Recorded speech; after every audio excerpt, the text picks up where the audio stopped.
Welcome back to another episode of the Bigger Than Me podcast. Here is your host, Aaron P. Freedom of expression is a topic we cover a lot in this podcast. I think it's important that we do so. We're seeing government censorship and increasing self-censorship by people afraid to share their political views on a variety of issues.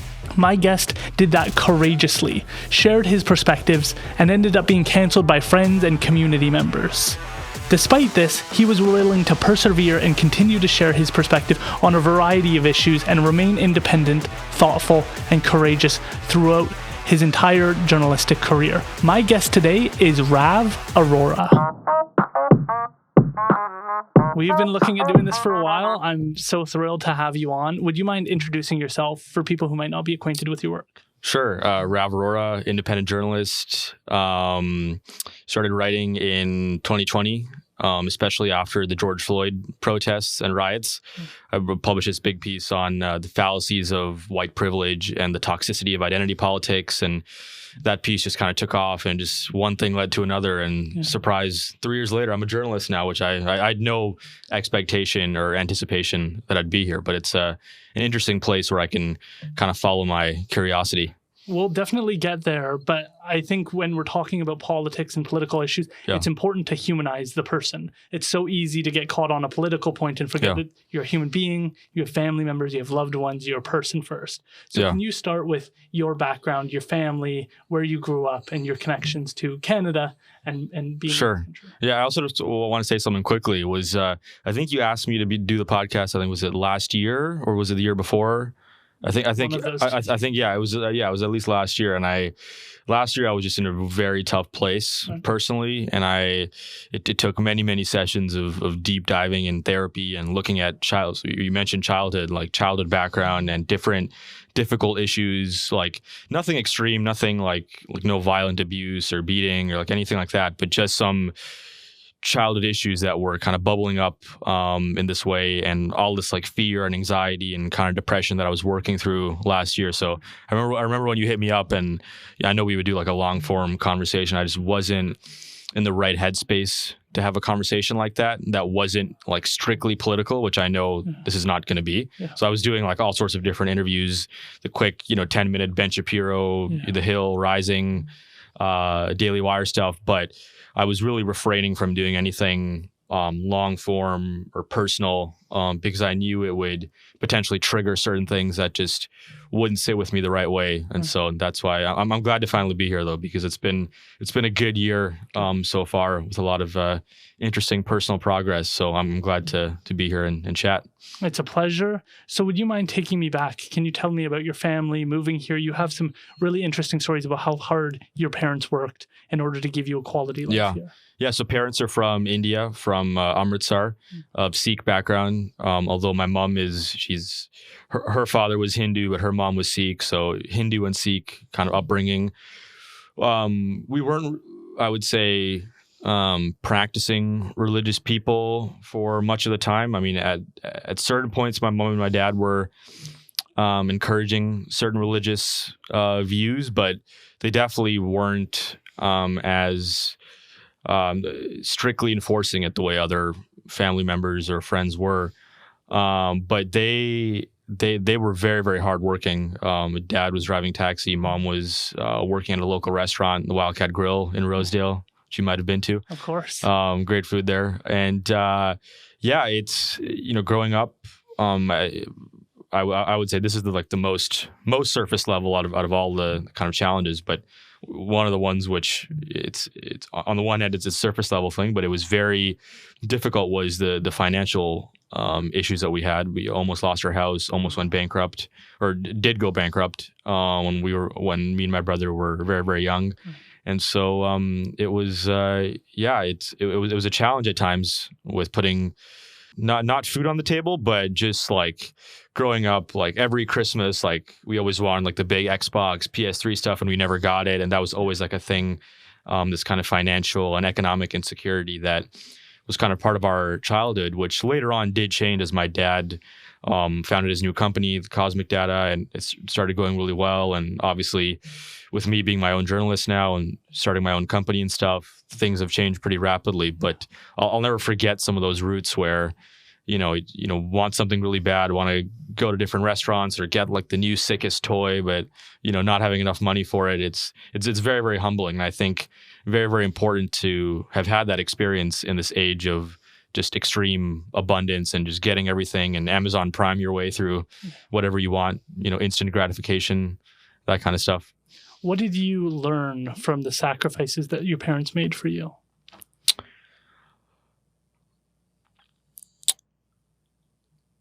I think I learned that there is a higher purpose that we should strive for and that sacrifices are necessary to make.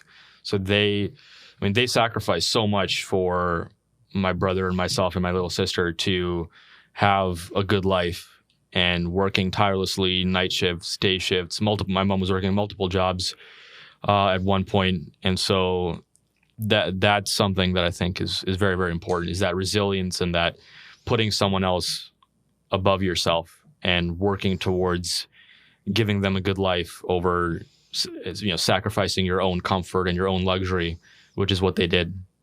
What is the story of being an immigrant from your perspective as somebody who's watched individuals go through this, move to a new country, start to try and build roots and connect with the community? I find the immigrant story in a lot of circumstances very inspiring because they're willing to travel to a new country, willing to make sacrifices, but in a healthy country, in good circumstances, there will be opportunity to find your way in that country despite not having those social connections and make a better life for your family. How do you think about the immigrant story? Yeah. Well, I was born in India and then went to London and then came here when I was about 4 or 5. So for me, reality has always just kind of started when I was in Canada. Yeah. I don't really remember being born in India or living in the UK. But in terms of my parents and what they've had to face and our kind of collective process, I will say I have a lot of gratitude for the fact that I have that diversity of background. And so I look at reality maybe in a more complex way than someone, born in the same environment and, their surrounding environment's the same as their home environment and, everything aligns. Whereas for me, it's been, mom and dad have had, different views and perspectives on social and political and just family issues, and the kind of psychological and interpersonal dynamics that we've had are, have been fairly different from others, I would say, around me that were, Caucasian background, born here. And so I will say like the immigrant story is interesting because it selects for a certain kind of hard work and perseverance. Like the person who comes from India to Canada or the US or the UK or Australia or whatever, and makes a living and starts from scratch, more or less, or not, but has to come to a new environment and raise their kids in a novel setting. I think that selects for a certain kind of hard work and openness to experience and just challenging oneself that, I think does inform the way your kids live and the kind of perspective that they have. Like they're going to be much more, I think, grateful and have a better understanding of what sacrifice really is, right? It's like, because when we came here, like mom and dad working all those jobs and working super hard in a new environment away from their family. Like my mom, didn't see her father for decades, and he recently passed away. I never met him, but for her it's been quite saddening recently. But it's like that level of sacrifice. Like she didn't see her dad for how many decades and was solely focused on giving us a good life. It's like, wow, like that, the kind of moral courage and resilience to get to a place like that is just endlessly inspiring, I would say. So do you think that you have greater respect or greater understanding of the human endeavor in comparison to people who grew up here and their parents are just doing their normal 9-to-5 job, never, like, you got to see your parents go through things and see their character come out in a different way? Do you think that shaped your understanding as well? Yeah, well, I mean, obviously that's not exclusive to just being an immigrant. I mean, anyone from any kind of disadvantaged background, like, I mean, my circles in elementary and middle school were, I would say most of my friends were fairly well off. And on average, our family was not doing as well as the families of my friends, I would say. So there was a bit of a difference there, although that was not always the case. But I suppose I have learned, the hard work ethic in a way that's been quite useful for me. Like for however that gets molded or sculpted. I mean, there's good sides to this. There's bad sides to this. I mean, there's obviously South Asian culture, which is all about getting good grades, getting your straight A's on your especially your math and your science, and doing well in school. And if you get a B+, then your dad's mad at you. Like that's not the healthiest thing, but it's like, growing up with that kind of upbringing did kind of select for a certain kind of perfectionism on my part. Perfectionism, diligence, working really hard, trying to be the best I can be, reading lots, using big vocabulary words. That was something my dad always was encouraging of. So that, no doubt, played a big role in kind of where I am today, is having those parents that really cared about how I did in school and really pushed me to be the best I could be. Whereas, many of my other peers, not all of them, but some of them didn't have that same encouragement. So had less of that striving for greatness that I had. Yeah. So that's definitely, I would say, played some role in the way things have progressed for me over the past couple of years. When did you become passionate about being an intellectual, thinking complex issues through and saying that that's something that you're interested in? Some people, they like building houses and that's fine with them. When did you become passionate about thinking complex issues through and being able to talk about them?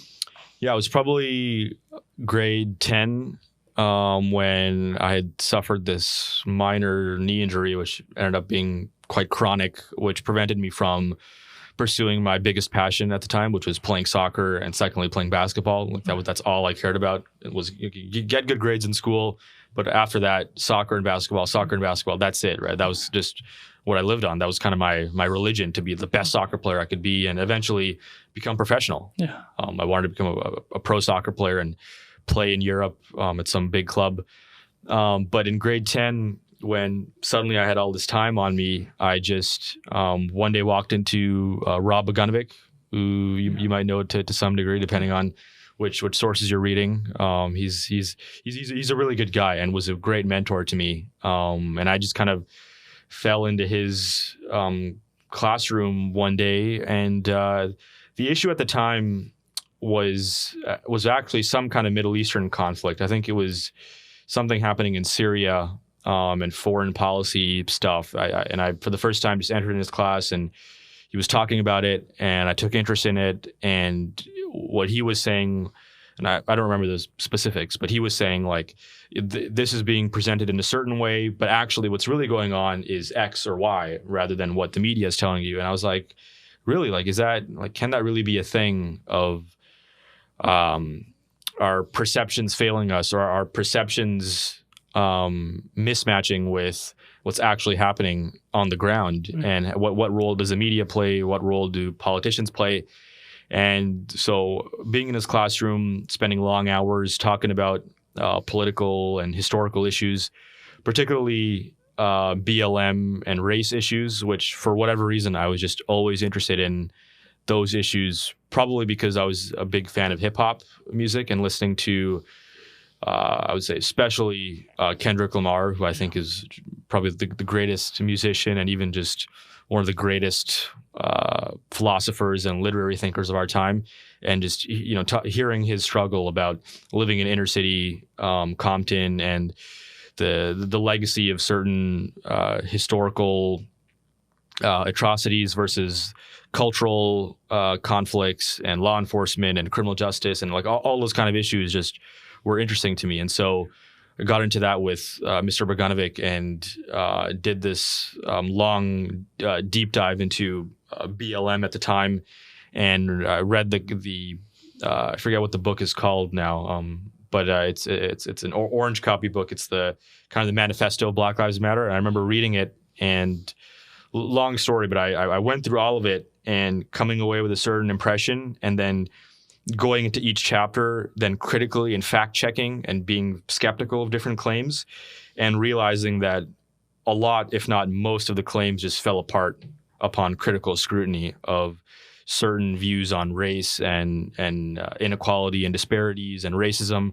And so that, I think, was probably the genesis for kind of what's going on in my world right now, is like recognizing that there's a lot of trendy ideas about complex topics, and a lot of times those trendy ideas just don't match with the reality, and things are actually far more complicated than what people say on social media or even the New York Times or the FDA or the CDC.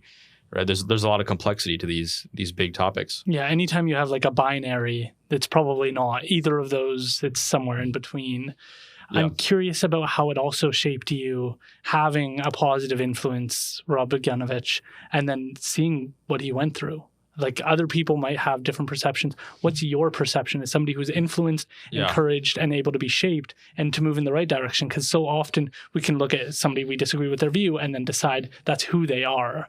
But whether you agree with him or not, there's lots of people who might not agree with him. Yeah. He had a positive influence on you, and that can't be removed from the conversation. Well, yeah, he had a positive influence on me. But more than that, he's a really good, ethically aligned person. Like, he's one of the most ethical, loving, compassionate people I've ever met. Okay. Rob, he's very selfless, and he's definitely this kind of hyper intellectual. Like, for him, it's like the books, the politics, the issues, the reading the facts. He kind of has a bit of that Ben Shapiro-esque demeanor about him. Like, he really cares about the facts and getting things right.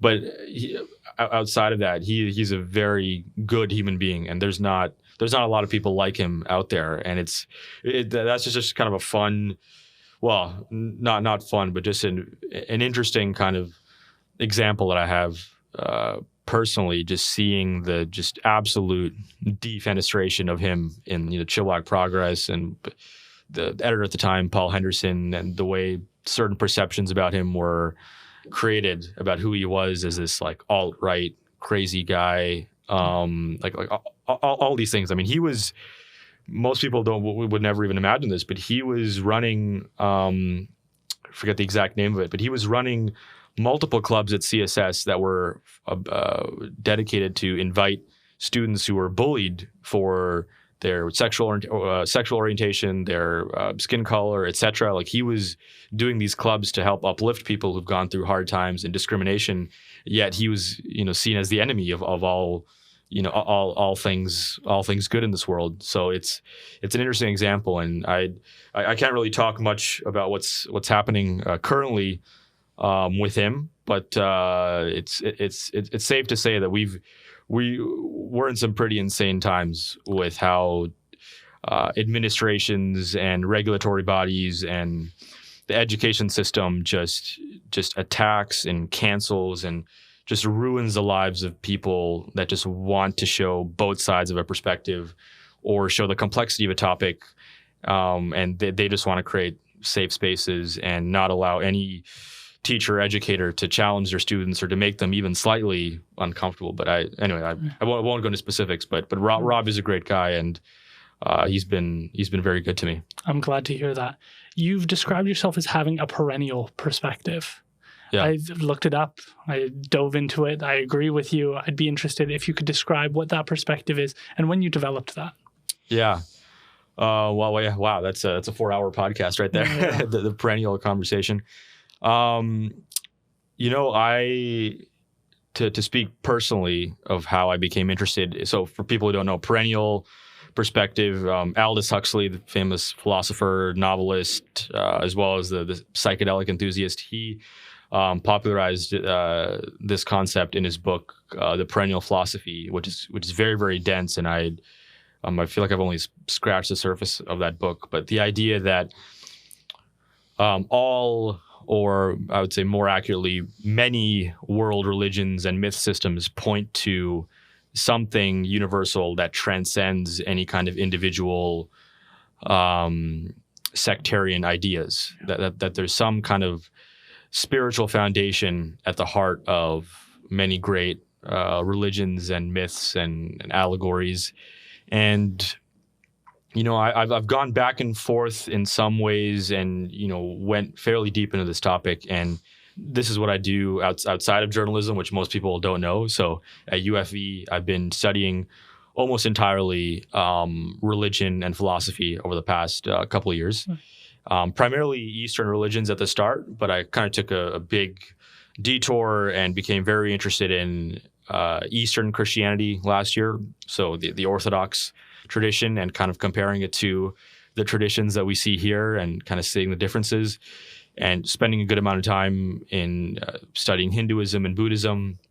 Although, I mean, it's been a couple years, but I've just barely scratched the surface. It's like these things are so complex and deep. It's like you feel like you've read a few things, or you've done a few meditations or whatever, but it's like there's just a wellspring of depth in a lot of these traditions that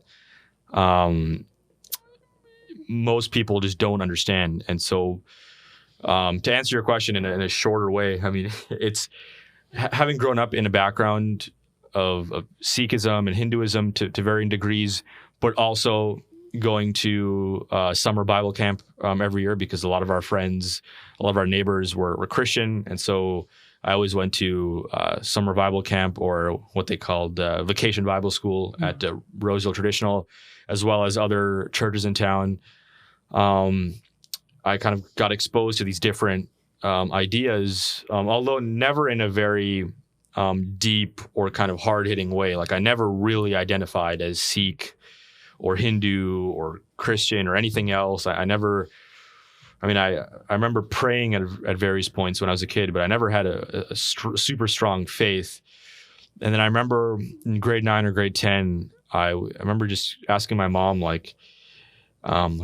feel like I need something spiritual in my life. And my mom, I mean, I guess this speaks to kind of my parents' journey, because they also weren't really dogmatically religious, because they, when I was a kid, I was wearing a turban. And so we were kind of brought up Sikh in a kind of a strict way for maybe a couple years or a few years. But then I guess my parents had their own evolution, and they became more interested in the Hindu or the Vedic side of things, and more interested in yoga and breathwork and meditation, doing a lot of meditation courses. And I just always had this itch. And again, I could spend hours. We could spend hours talking about this, but I just deeply explored Buddhism, Christianity, and Hinduism over the past few years, and came across some really good mentors like Ron Dart at UFE, who just retired last year.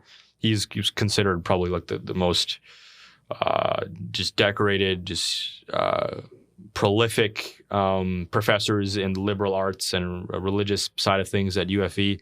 And it's sad that he retired, but he was just such a great guy who himself was Christian, but had a deep understanding of other traditions. And so under him, I studied Buddhism and Hinduism, and just time after time had certain perceptions broken, just learned new things I didn't know before, and came to a more or less perennial view, not in the sense of all religions are the same and necessarily always point to the same thing, because there are some notable differences between Islam and Christianity, and there's the Middle Eastern conflict right now that everyone's talking about, right?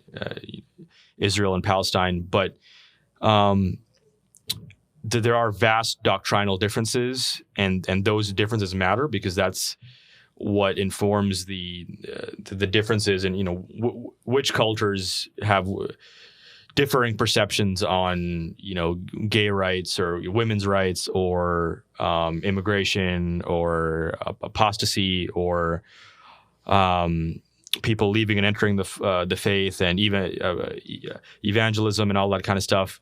But I think there is a common spiritual core to these different religious faiths that can be described as perennialism, in that there is, apart from all the differences, which are very important and create for very different outcomes at times, particularly, I was going to say, with violence and with different cultures and their perspectives about honor culture and, who should be executed or stoned or versus given due process and that kind of thing.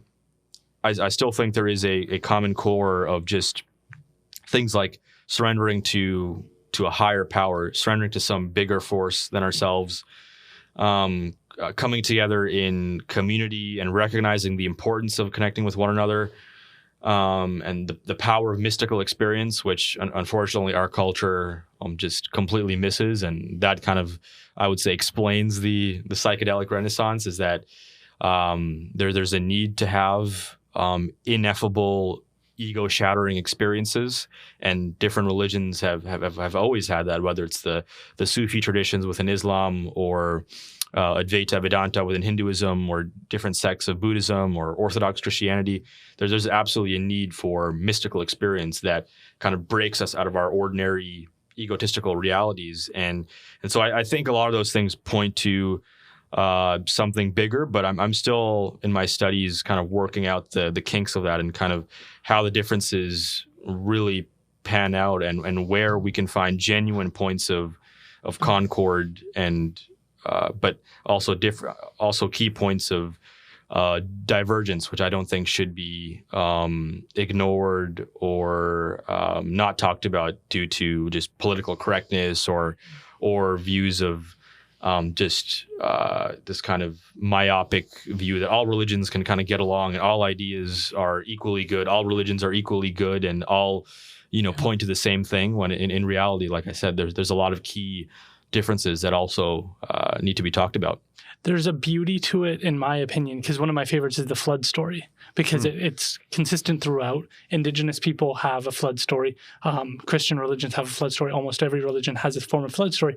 And we know that a flood actually took place. And so there's this fantastic kind of meeting of reality, the story, and what took place. And it's hard to draw the line on how true a religion is. If somebody's acting something out, how beneficial that is. Like Sumas Mountain, that's where all the indigenous people went 10,000 years ago to avoid the floods. And I find that so fascinating, because we can't draw this line and say this is how true. It's like indigenous religions or belief systems are 60% true and Christians are 70%. Like, we don't know, when you act these behaviors out in a proper way, how true they can be and how much you can get. And I personally, and I'm sure you agree, that like the psychology of a lot of these belief systems is what's the most fascinating. What you can pull from it without harming other people, that you can learn from these belief systems, from the stories and the narratives that we can get from it, can add value to your life, regardless of whether or not you believe it literally happened or didn't happen. But I also think that's an interesting area as well. Yeah. I take at least a similar line to Jordan Peterson on some things religious, in terms of many religious stories mimicking something deeply wired and just woven into our DNA. Like there's certain stories that speak to us because it speaks to something innate within us, right? About overcoming adversity, the whole hero's journey of, going through various obstacles and finding light within those obstacles and sacrificing various things and, overcoming our traumas and battling our anxieties and our worst fears and our conquering our demons. Like there's something about those stories, whether they're Christian or Hindu or Buddhist, that we all gravitate towards, and I don't think we should just flatten them in the same category, because there are many key differences.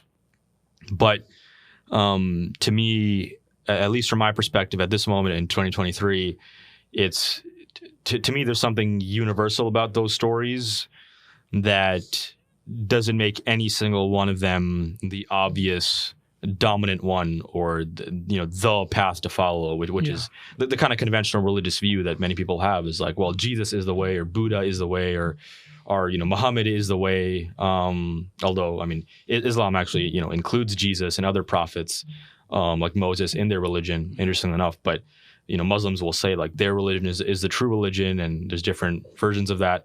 But at this point in my life, and this might totally change, so I don't know. But at this point, I'm not willing to dogmatically commit to one religion or the other. I'm willing to, and I don't think this is actually a bad thing, even though some people think it is. But I think I do fully and happily and freely pick and choose what I think are the best ideas, because I think that is really the only way to have a 21st century conversation about human ethics and spirituality and myth systems, not a Stone Age one, right? I don't think that one religion has all the answers and has everything in it that you need. I think you can pull from the yoga systems within Hinduism and the certain mystical elements of Islam and the story of Jesus. Like I think you can find and you can bring the best elements of different religions and learn from them rather than just picking one. But at this point, who knows? I might change my views on that. So we'll see. I think that's a perfectly valid way to approach it, is that you can't have a final analysis, A, at our age, and then B, throughout life, your understandings are going to change. In July 11th, 2020, you wrote The Fallacy of White Privilege and How It's Corroding Our Society. How did that article come about? What was it like working through some of these issues? It came about, obviously, in the aftermath of the George Floyd incident. And it's funny. It's a good question on a personal level, because I almost like really want to – I really am curious about what I was thinking at that time and what I would have – in retrospect, what I would say to that, anxious, lost, obsessive, like hyper ambitious, but just completely unknown, anonymous person at that point, which wrote that thing. I mean, I was, like I said, I'd previously followed and was very interested in the BLM topic, and racial differences, or racial disparities in criminal justice and crime, policing, economic disparities, etc., and identity politics. And when George Floyd happened, and there was this kind of cultural consensus that white people are privileged in our society and minorities are disadvantaged, and that there's various flavors of this, but at some points, I mean, you got to just extreme heights of like white people like bowing down in this kind of not even semi-religious, but just religious fashion, and just kind of bowing and washing the feet of black protesters and apologizing, and this what I think are complete Stone Age ideals, like apologizing for something that their ancestors did that they're not responsible for, and it's like the complete absurdity of just like, and none of this complexity I think was actually acknowledged, of like a low income white male born to a single mom, whose father was a drug addict, apologizing or washing the feet of, or kind of expressing this deferential attitude towards a wealthy Ivy League black student at Harvard. It's like what are we doing? Like, it doesn't make any sense for me to kind of divide things in that kind of identitarian way, because that there are some disparities on average doesn't mean that we should be coloring the way our individual interactions play out. Like, I feel like we should have a fully colorblind attitude in our day-to-day interactions, and not just assume that because someone's white that their life has been great, or that their life has just objectively been better than this black person or this Muslim person. It's like the complexity of life just plays out across races and genders and backgrounds, and to me, that's something that was being completely missed, and perversely, it was actually preventing us from having an honest conversation about real fucking issues, like what to do about inner city Baltimore and south side of Chicago, where there's rampant levels of violence, and that primarily affects low-income Black residents who, and this was part of my coverage after after that piece, interviewing people in Minneapolis, all of them happen to be Black, about how in the aftermath of George Floyd, police retreated and in some cases were defunded, or just their morale was low because of this anti-police sentiment, and their communities saw record-breaking levels of violence, ushering in, the grim toll of violence in the 1990s. Places like Chicago and Minneapolis saw just horrendous levels of violence, and that was not being talked about enough. In some cases, was just not being talked about at all. But instead, we're talking about white privilege and about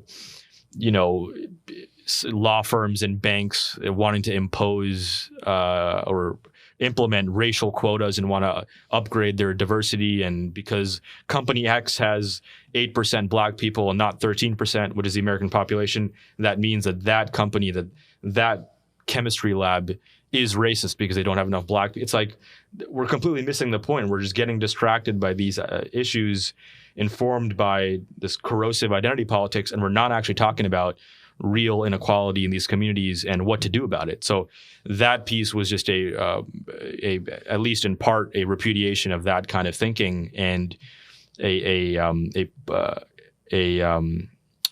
advocacy for looking at these issues in a colorblind way, including when race is a variable, and acknowledging when racism does actually exist, which in that piece, as I outline, that's something that I had experienced as a kid. I had experienced various forms of racism, mostly, almost entirely all in elementary school, a little bit in grade 8, grade 9. After that, it was never a thing. But having experienced that, if suddenly you want to call any inequality racism, it's like that does harm and actually insults people who have actually experienced racism when you say that any inequality or any disfavorable outcome involving any minority person means that it's the racism or transphobia or homophobia or sexism is always the cause, which I think is just completely wrong.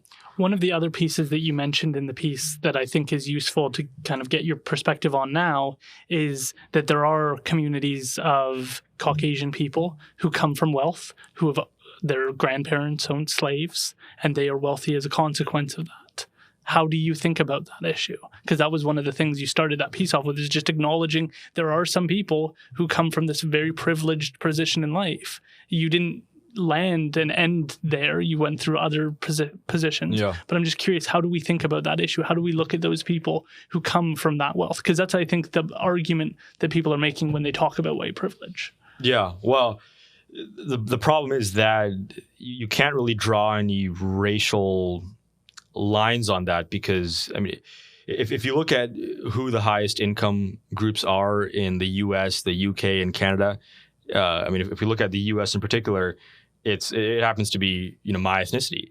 Indian Americans are by far the highest earners. Sure. And then you have Lebanese Americans, Taiwanese Americans. But how do we deal with those specific people who are from that lineage? Because those are the people that people use as scapegoats of, like, that's evidence of white privilege. How do we resolve that issue in our mind that some people did in fact come from a position where they owned other people and used that to gain their wealth and get a benefit over other society members? Yeah, no, that's a good question, and it's.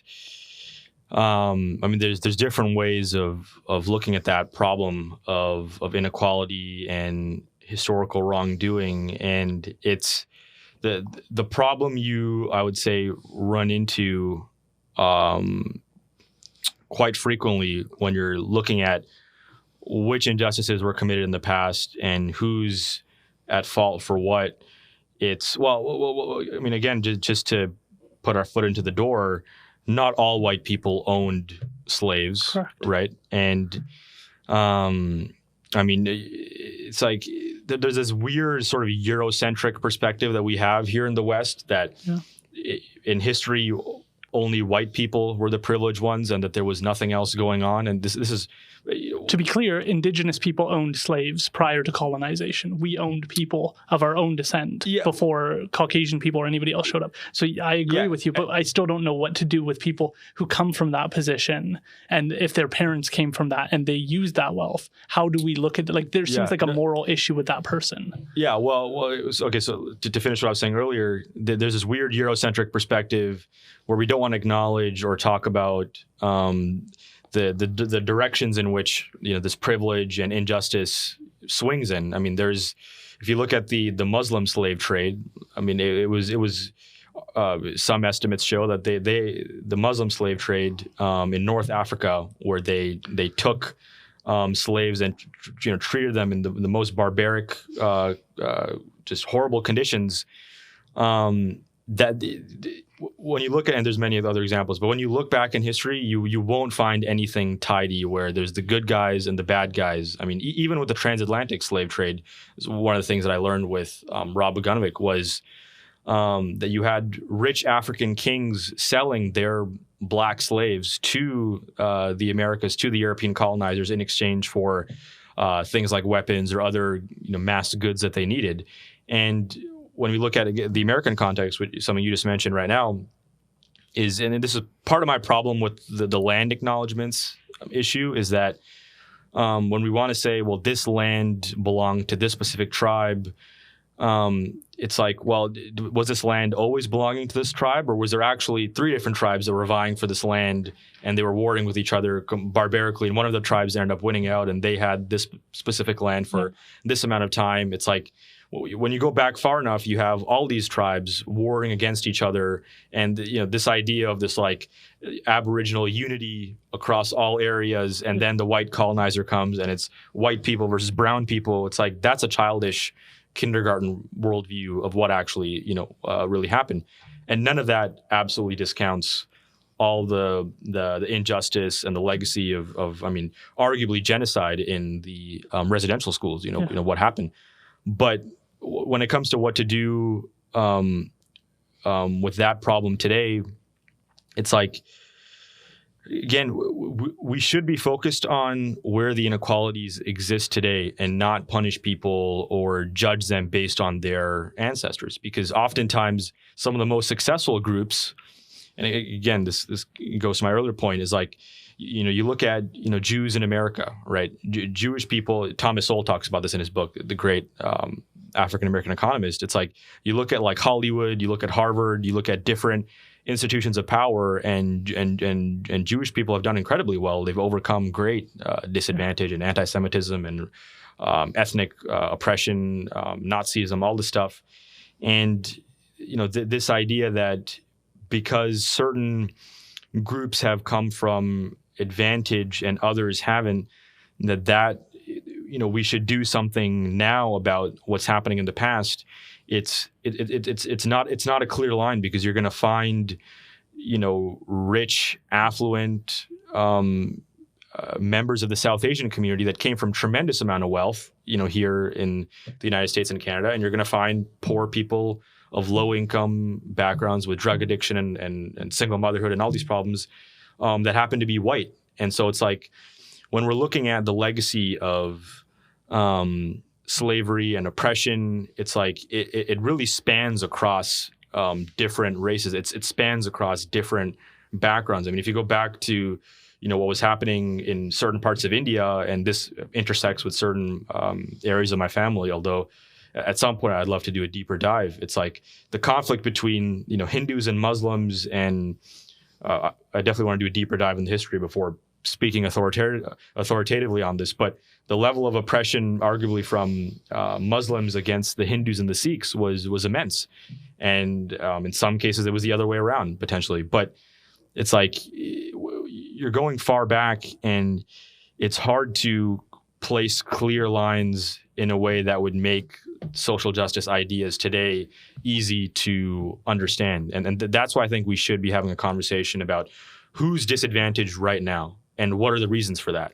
Well, is it crime? Is it inequality? Is it lack of opportunity? Is it just inner city schools not being funded well enough? Like let's talk about that, because if we focus on can you see how that benefits the perpetrators though? Like, if we can agree that certain people were terrible throughout history, the argument that we should only focus on the now really benefits the people who did wrong previously, because they're like, don't look back there, because we're today. And so let's just look to the future. That benefits, if you were to commit a crime yesterday and say, well, we're just going to wipe this slate clean. Eric Weinstein on Modern Wisdom talked about this idea of like, whoever says, let's clear the slate, usually has a reason for it, and it's not always a good reason. Like the logic of like, let's not look back to the past, there's a lot to learn from that, and there are individuals who were involved in that. And so I'm thinking of like, a literal person comes to you and says, I committed, like, my family did this, and they stole a bunch of land, and they abused people, and they had slaves, and they didn't care, and they were racist, and they were hateful, that we just look at that person and go, no, you're good. We're only going to look at the future now. That seems like that would benefit that person continuing to maintain the status quo and ignore past atrocities. Like, we know John A. MacDonald was a racist and hateful person. And so I'm trying to think of like what we would do with that person. Yeah. Well, but that's the only way forward. There's no perfect solution. There's no way of just whitewashing, everything or starting fresh from 2023. But that's just the grim reality of things. I mean, my country, where I'm born from, India, suffered through brutal imperialism and British colonialism, and India suffered as a result from that. The way the British colonizers came in and just absolutely destroyed parts of India. I mean, India was just much more rich and affluent and just thriving economically before the colonizers came in, and the rest is history. But it's like, what do we do with that problem right now? It's like it cuts in so many different directions. It's like, you go back far enough in your family, you're of Aboriginal background, right? Yeah. Are you fully Aboriginal or? Correct. Yeah. So it's like, it's. I mean, you can tell me better than I can, obviously. But it's like, theoretically, there are other Aboriginal tribes that did wrong to your tribe, right? I mean, have you looked at that before? Yeah. Yeah. So it's the Kwakwaka'wakw, where they came to Stolo territory and put heads on pikes. Yeah, so some of your ancestors were involved in, victims of that. Stolo people have been considered very peaceful people for thousands of years, but other communities, to your point, were absolutely abusive and use their power and influence for negative things. Right. Yeah, and that's horrifying. Yeah, I mean, like your little ancestors were put on like sticks, heads on pikes. Wow, that's insane. So again, so it's like so like, should those people, like, how do we treat those people, like descendants of those tribes and descendants of full people of full British European background who once upon a time oppressed my ancestors in India? It's like, how do I have a conversation with, like, is it worth going back far enough and saying, oh, your ancestors actually came into fucking southern India and did this thing, and my ancestors suffered as a result of that? Or do we have a conversation of right now? Because I personally think that that's just a dead end, going that far back. It's not that we shouldn't talk about those things or shouldn't care about them, but when it comes to solutions and it comes to actually treating each other on an individual level, it really matters what's going on now, all the while having sympathy and empathy for all the complex history of different people. But if we're looking at, I go back to this point again, if we're looking at what to do about south side of Chicago or the reserves right now, in different parts of Canada, just talking about white supremacy, in your liberal arts college degree is not the solution. It's like, what kind of treaties can we broker? What kind of policies can we implement now that are informed by that historical perspective? But don't punish people of, descendants of a certain background, and don't preferentially privilege everyone of a certain background on the other side. This is why I have a problem with affirmative action on principle. And again, this like idea of like, we as a company, we want to hire more minority people to uplift them. And so we're going to have, 30% of our employees are going to be, black and brown and, Chinese, and we're going to have 50% women. It's like, no, the best talent should come to the top, and the best people should be selected. And if you're seeing differences in, drug abuse, mental health issues, economic disparities in a place like Chicago, the solution isn't to focus on slavery and to implement reparations, which I don't think actually would do much help, by the way. This is one of the things also Thomas Sowell talks about, is like fixing complex historical problems is not as easy as just giving money away. Agreed. Right? So like, residential areas, Aboriginal reserves, it's like if you just gave them, tens of thousands of dollars and just said, okay, we apologize for everything we did. Here's a $200K check for every individual community. Is that going to fix problems? I can give you a literal example. My community was, so if you know the Seabird area, that used to be 7 communities, particular gathering point. And so we were all given $15,000 as payment for that instead of investing in social programs. Here's the problem, though. You either give people $15,000 to put in their pocket, or you put it in a band council that may misspend the money and waste it away. So the person doesn't actually get any benefit. So it's not clear to me, unless you have good governance, that money would be better allocated to the band doing something with it, because not in all circumstances is the band the right people to manage that money. Sometimes it is the individual. And so to your point, almost everybody from our community ended up spending the money and they have nothing to show for it. And they likely don't even know that it was for Seabird Island and that they were given this money for a specific reason of a specific wrong that took place. But getting communities out of the circumstance, to your point, is incredibly complex. And the space does need to be held that people were put behind the 8 ball. They have no idea that they were put behind the 8 ball, and they have no idea what getting out would look like if they were to. And so we're trapped in the circumstance, and it feels like right now we're at the point of like just acknowledging where people are. And to your point, working as a Native court worker, working with people in the criminal justice system who are Indigenous, often I hear, where's my Native lawyer? Where's my Indigenous this? Where's my Indigenous judge? Where's my, and it's like, you hit somebody, you beat the crap out of somebody, like you committed a crime, you don't get the plentiful nature of our system just because you're Indigenous. You need to take responsibility for your actions and actually take the steps to move out of their circumstance. The question then becomes, how do we make sure we fund these resources to get people out of those circumstances, which is, to your point, like West Side of Chicago, how do we get people out of that?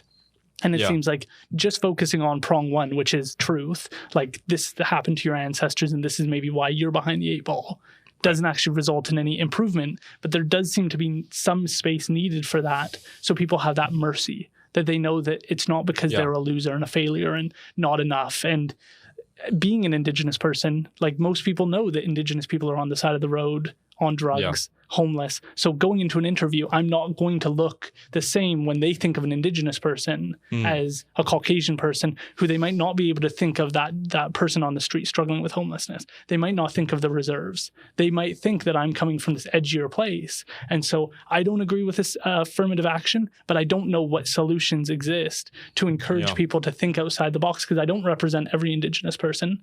But the average person, if you were to see an Indigenous person apply, you might have those things pop up in your mind, which is what I also hesitate about us focusing too much on the atrocities. Then all you know me for is crime rates, statistics on education levels, all those things, which is not who I am and not who many of my community members are. But you get these kind of things and that can disadvantage people further. And I don't know how to square this, but I do see the attempt of affirmative action, like we had it at my law school. And it gave some people who would have never gone to law school the opportunity to be there in this space and learn some things that they would have never had access to. One of my favorite classes was taxation of corporations. You wouldn't have gotten that opportunity had you not had affirmative action to allow somebody from a reserve to take that course and learn about those topics. Well, was that the question then becomes, were those people from the reserve not going to make it to that university anyways? Likely not. Like their grades were too low? Yes, I imagine probably like 3.5 when you need a 4.2. And so that doesn't mean the person's an idiot, but that does mean that if they were to apply through the normal stream, they probably wouldn't get in. But they would still get into some school. Like if you're doing well, you can get into a decent college, right? It's not like there's regular no college, but not law school. Like law school, you'd have a 4-year degree and you'd need a 4.2 GPA to get in. And so some people are just, normal people are not going to get that. And so that opens the door of a different pathway in for them to bring that knowledge back to their community to get out of poverty. But the thing is, that also brings various problems with it too. I mean, is a rich, and this is something Coleman Hughes talks about. He's a prominent young Black intellectual.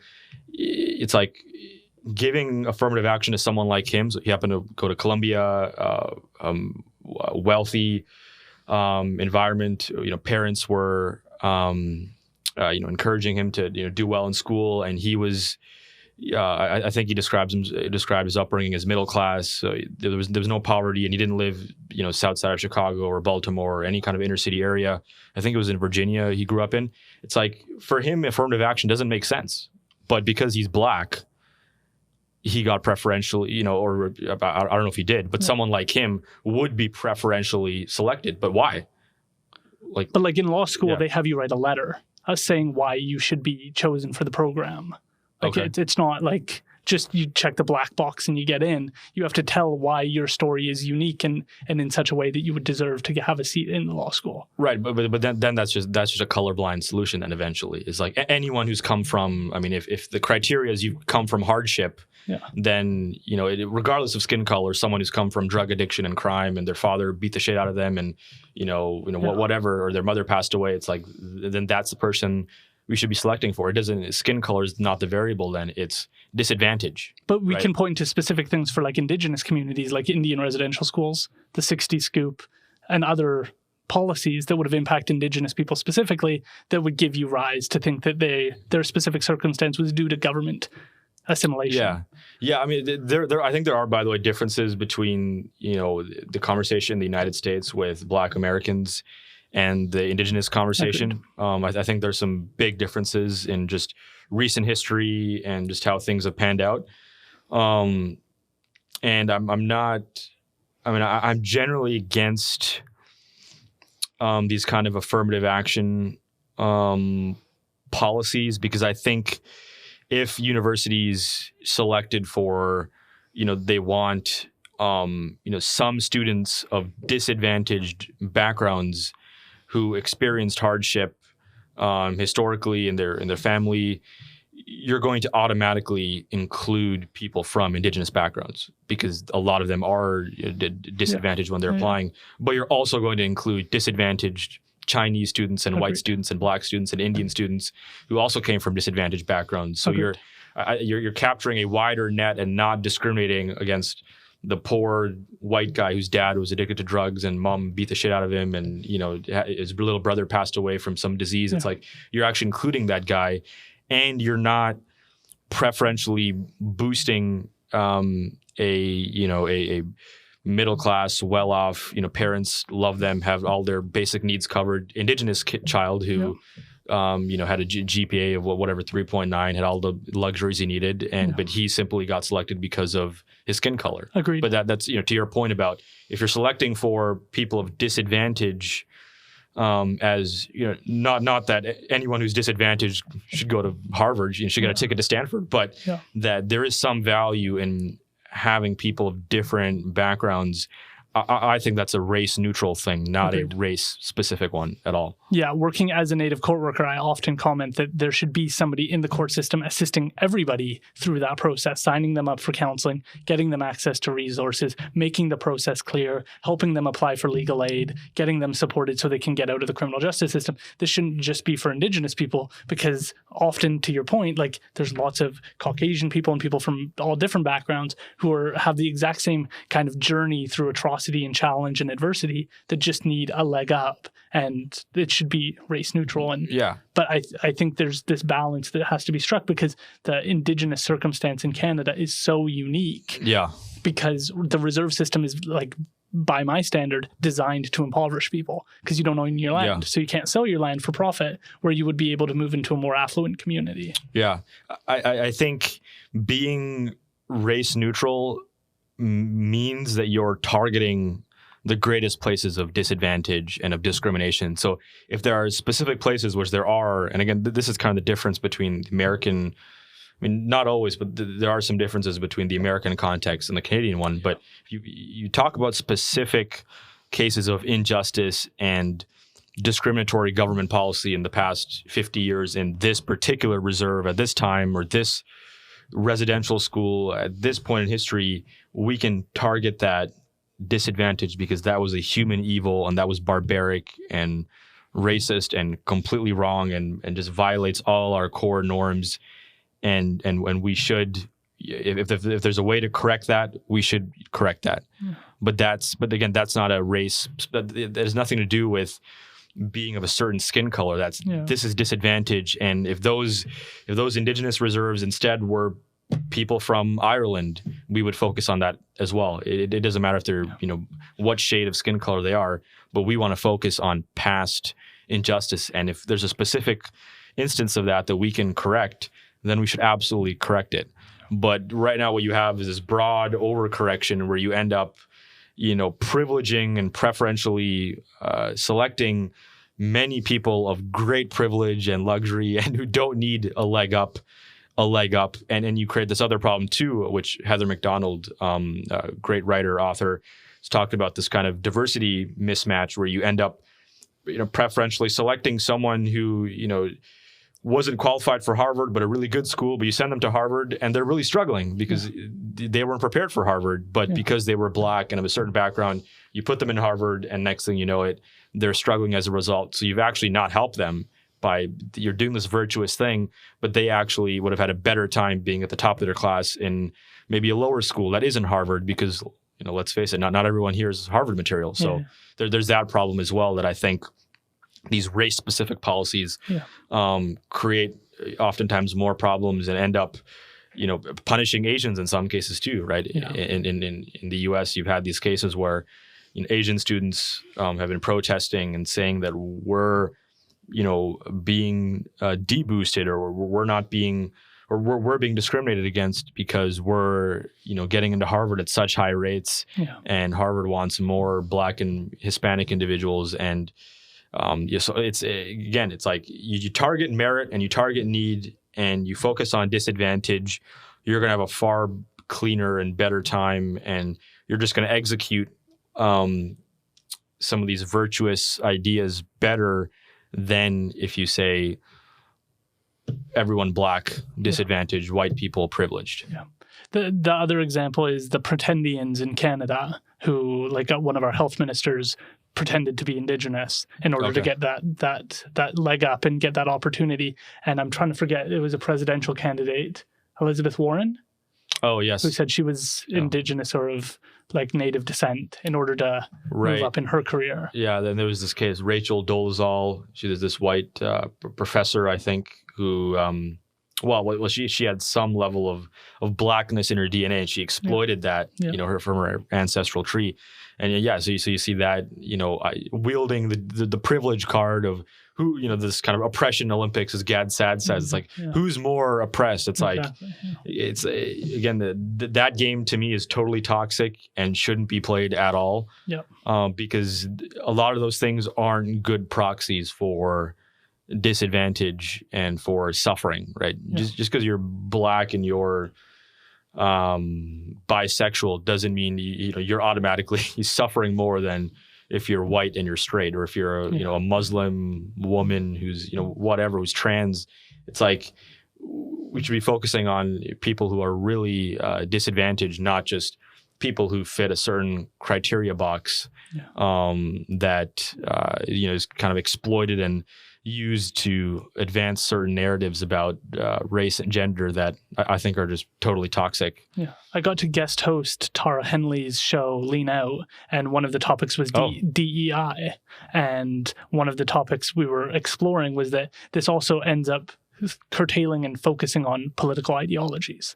You select for the people who are going to regurgitate, so you don't get diversity of ideas. Right. You end up with diversity of skin color, but not diversity of ideas, and that ends up being another problem that we start to face. Yeah, and another thing I should just say quickly too is Dr. Glenn Lowry runs a great Substack. He's just an incredible economist. I've done his podcast before, and he focuses on Black issues. And one of the things he says is that we should be focusing on the development of disadvantaged communities, not this sort of top-down, we're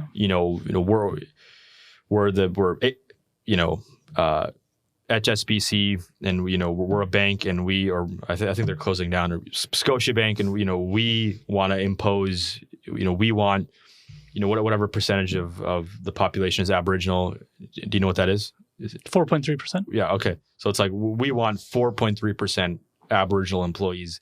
That to me is the wrong way of doing it. Yeah. It's rather, if you have enough qualified Aboriginal employees, they will find them, assuming these places aren't bastions of racist bigotry, which they're most likely not, which is another problem. These accusations get thrown out of places being sexist or racist just if they have any disparity along racial or gender lines. But we should be focusing on the legacy of residential schools and how that's impacting certain communities right now, and what we can do to help those communities, and whether it's social workers or counseling or dealing with addiction problems, or funding things better, or sending more individuals who can be good mentors in that community, and leading youth away from crime and drugs and into education, and leading a good life. That's the way out of many of these problems. Not we're Harvard and we want X% Black employees, but rather what can we do in South Side of Chicago to uplift students of this community where crime is rampant and drugs are rampant and fatherlessness is also rampant. It's like that's much more important than the latter, or the former, because you might even achieve the former. You might have at your company 4.3% Indigenous employees, and you might implement that everywhere. But have you really solved core fundamental issues in some of these problems, some of these communities? And the answer is no. You'll have achieved some racial quota, and that might have helped some people, but to get at the root cause of the problem, I think is much more important. So the other thing that I'm thinking of is this, I agree with you, 4.3% anything is that's just not a good goal because you're doing it arbitrarily. But I do think there's a problem if we're talking about banks of did you put the application process out to at the band office at the reserve? Because you might put it up at City Hall, you might put it on City Hall's website, but you didn't put it up at the Indigenous community, so they don't even know about the opportunity. So there's a risk there. And then I would also say the challenge with certain communities, I'll use the reserves in Canada as an example, is that your neighbors aren't doctors, lawyers, judges, bank tellers. So you don't have anything, your children don't have anything to aspire to go, I want to be like my next door neighbor who's a doctor. And so those people getting that opportunity also encourages this idea that, hey, they have a nicer lawn than me. Hey, they you kind of get into that. And obviously going down just purely a materialistic path isn't good, but seeing other people succeeding is a really valuable thing. And hiring people on reserve and showing the benefits of a good quality job can encourage people to get off of social assistance and start to take up their mantle and show their impact. And so 4.3%, no, but I think there is value in making sure that there is that representation so that Indigenous people can show that they're capable. It means something to me personally when I come through a McDonald's and I see an Indigenous person working there and doing a good job, because then it's okay, you're showing the world that you can do a good job at this and we're capable, competent people just like everybody else. And I think there's that balance that still needs to be struck. But that balance, in my view, is not to be achieved through government mandates of having X%. That's a development problem. That's a having policies and having solutions that target communities of disadvantage rather than top down. Oh, look how many brown people we have. Well, problem solved. It's well, no, not really, man. There's people in the reserves that are really suffering, and we should be focusing our resources there as much as we can. Although there's one other important point is this kind of tragic vision of humanity is liberals and progressives tend to be more interested in uplifting people out of poverty, and there's some studies showing more optimistic, more interested in real change and transformation. And I would say on a personal psychological level, that's kind of where I think of things. It's how can I be the best person I can be? How can I experience transformation and help others transform? But there is this reality of you can impose, again, because a lot of this conversation we're talking about is what we as a society can do to impose things or to implement solutions to help these communities. But there's this other variable that doesn't get talked about as well, is what's happening in these communities themselves as well, right? It's are there individual leaders and mentors in that community that are telling their, and this is not race specific at all, but are they telling their youth to stay away from drugs, and encouraging education and making science and mathematics sexy, and not living a criminal lifestyle or selling drugs. It's like if you can put in all the government policy you want and fund all these places all you want and try to help, but decades of abuse and trauma have to be on some level internally reformed. And there's a clear direction for where government can play a role, but government can't fix anything. That's kind of one of the social justice fallacies that I've luckily kind of learned about through reading Thomas Sowell, is that government can't fix everything. Agreed. Right? There has to be the internal reform, a kind of psychological transformation, a evaluation of one's values and what's important, or is family. Certain cultures value family more than others, and Asian cultures particularly have stronger family units. The valuing of family in Asian cultures is far greater than what we see here in certain Western secularized communities, and that has differing outcomes across different domains. And so there's clear conversation to be had about values and about psychology and about you can even talk about religion and ethics that also lead to different outcomes. It's not just a conversation about government policy, I think. I tend to agree with that on average circumstances, but I'm on council for my community, and I've done that for the past year. And one of the things I've been exposed to is the reality that you have to start there for some of these communities, because specifically for my community, we have 89 homes. Yeah. All of them were derelict by my standard. Like, I wouldn't be willing to live with them. If you stayed in there for a couple of hours, you'd start to notice that you've got a headache because there's so much mold in the house. And so when their parents are alcoholics and their parents' parents are alcoholics, and their neighbors are alcoholics, and their neighbors on the other side are alcoholics, and everybody in their community gets drunk every night, how would that child ever get out of that circumstance? Like, no amount of grit of I want to get out of the circumstance is going to connect you, because even if you go over to your neighbor's house or across the street or to your right or to your parents or to your grandparents, nobody's going to tell you how to fill out a university application. Nobody's going to know how to do something like that, how to apply for a job, how to write a resume. So internally, we have to develop our government to a certain point where if they came to the band office, there would be somebody in that building who could start to move them in the right direction. To your point, it has to be on the individual level. They have to be willing to take those steps for themselves. But right now, if they were to go to anybody in the community, they'd be clueless. And nobody would give them a better direction. And so at that point... Well, not even any schools or community centers in those areas...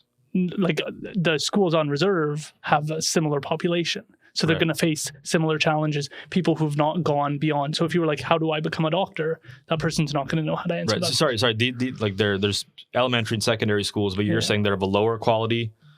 Because they don't have teachers that are as informed. Correct. But by the way, are those teachers going to be Indigenous, by the way, or are they going to be of different? Is it monitored under the Chilliwack School District or? No, Seabird is independent, so they don't answer to the local school. Okay, district. So are their teachers all Indigenous? Many of them are, and then the influences are you obviously bring in cultural liaisons who are also Indigenous to help teach those courses, so you're getting an even more Indigenous lens to that. Interesting. And I wonder, are they... And the attendance rate for Indigenous people at school, even if there are those people, is 43%.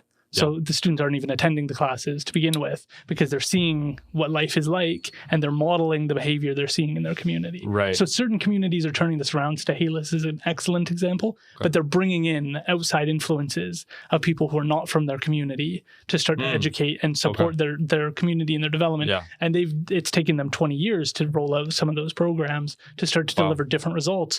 But for my community specifically, in council meetings, our conversations are students aren't attending their school.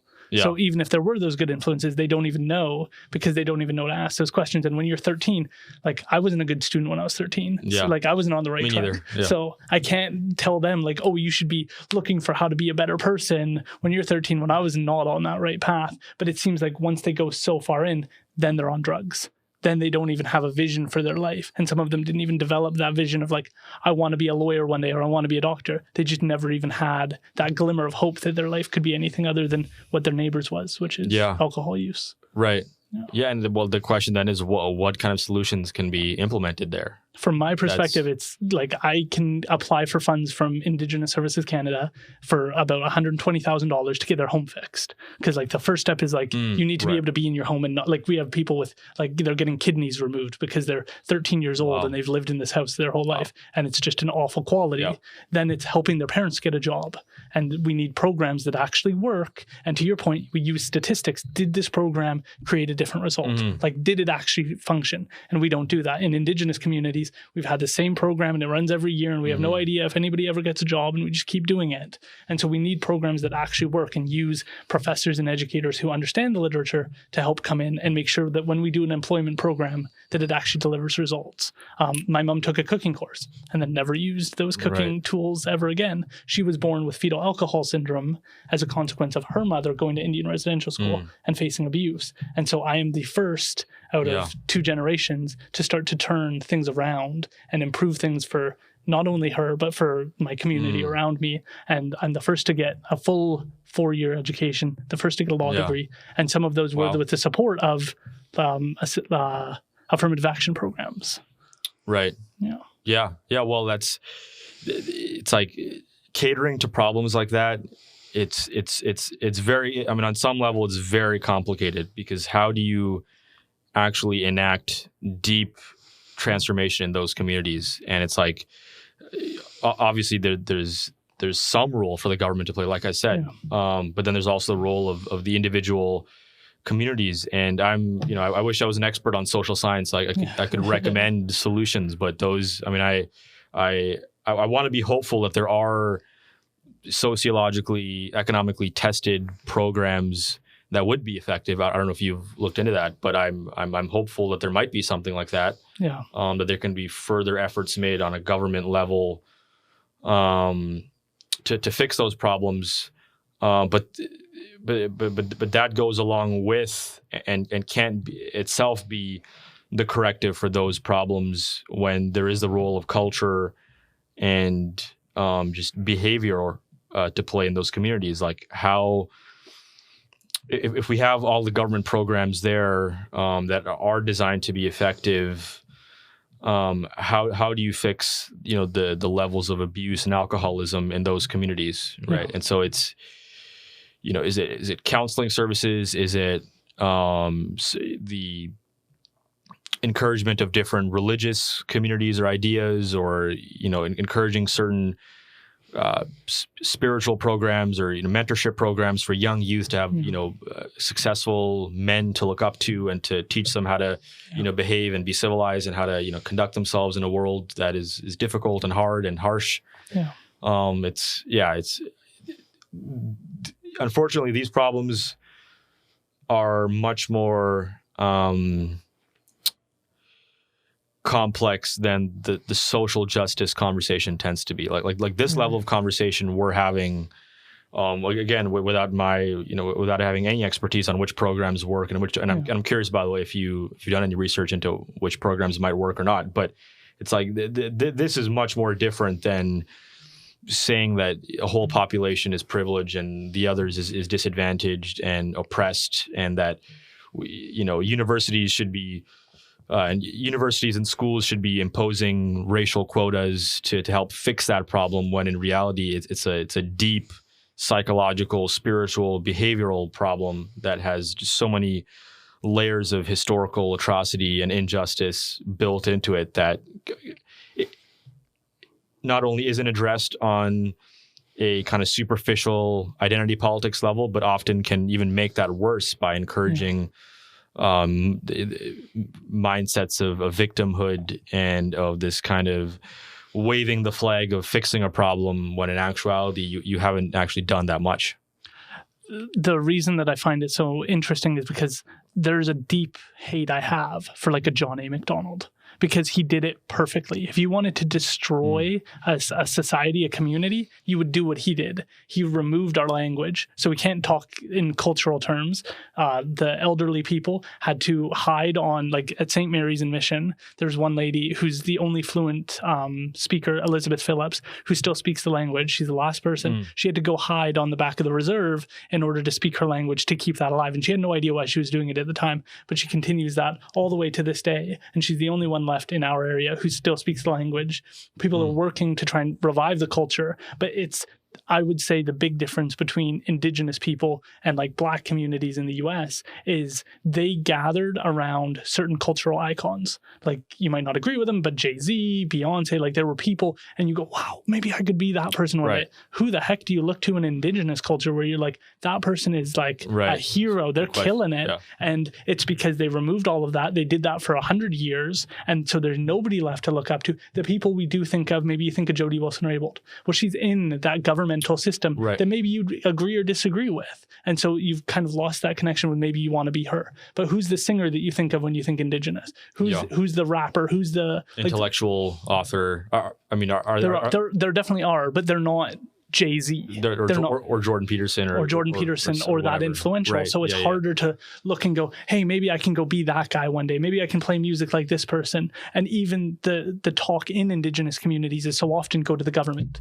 And so to your point, like we have to have this like screw applying for the next grant. We need to rebuild here and not worry about what other people are doing. We need to rebuild. Right. But we need a certain amount of that money to even get started. And the value of land, like Shiakton's rebuilding, and they're using that money to invest in counseling programs, which is genius. Squayala here in Chilliwack, they did the Walmart. They're taking that funds, they're reinvesting it into growing their community and offering their own schooling system that's separate from the regular SD33 kind of system. And so they're doing things that are unique, but it's also because they're in an urban environment. My community can't copy what they did because we just don't have the people that would come and use the Walmart out in Hope where nobody lives in order to do the same thing. So we have to come up with new strategies and sometimes utilize the pipeline. I do not agree with how Indigenous people are framed in the pipeline conversation because most of us are taking that money, giving it some to our community members and some trying to build community resources to improve circumstances. But I must move on from this topic. Yeah, I'll just say one other thing too on that is lastly is just like all of this conversation, I think absolutely needs to be bracketed in just utmost sympathy and compassion for people in that circumstance and what they went through, and which is why I think it's absolutely vital and crucial to study the residential schools and look at the horrors, with an open mind, with just utmost care and dedication to helping those people on an individual level.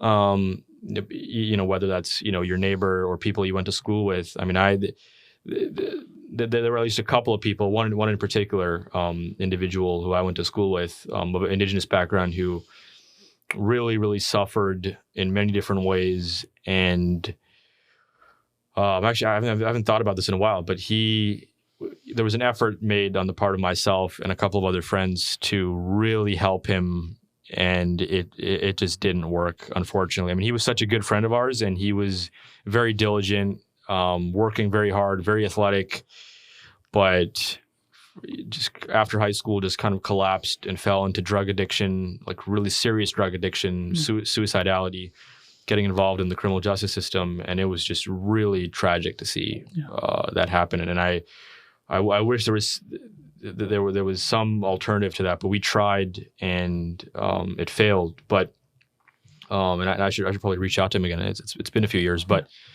I feel like people on an individual level should do what they can and try to help those that are suffering around them, and knowing that the starting point for them is much more different than their own starting point, and everyone has their own starting point, and there's this doesn't cut across any smooth racial lines of who's starting at which place, right? It's like, but there are people that are starting at a lower point than you are, and whether that's white, Black, Chinese, or Indigenous, and specifically Indigenous in our case, because that was such a horrible atrocity committed by the European colonizers and the government at the time. So I encourage people to look for community level and personal solutions to some of these problems and really help out, because in some ways that is all we have on our day-to-day basis, is like, regardless of when some government policy gets implemented or not, and whether it's effective and really taken on, showing other people that you love them and care for them and you want the best for them, I think is absolutely necessary.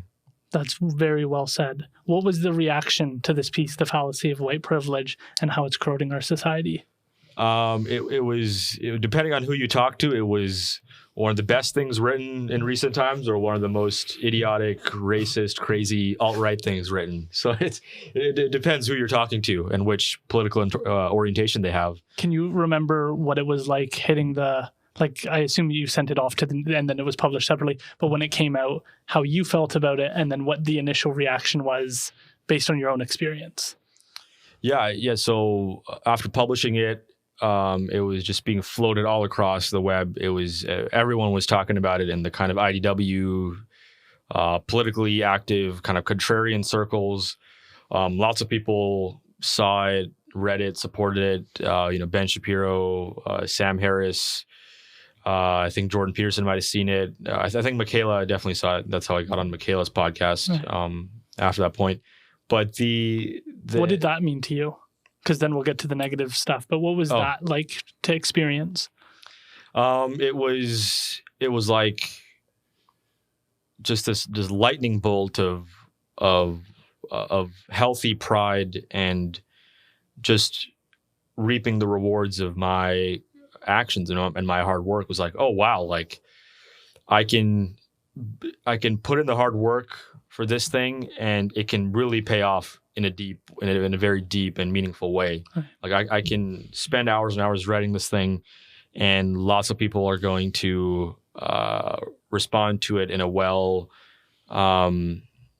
meaningful way. And it was just for the first time I'm like learning that, oh crap, I can write. I can write something and it actually can be good and informative and help shape people's perspectives. And so right away that kind of light bulb started ringing in my head, like, oh wow, okay, I can be good at this. And so then I started writing more and more and doing some podcasts, and just kind of fell into this career of writing on controversial topics that I really care about, and presenting a narrative that defies any kind of simplistic political agendas.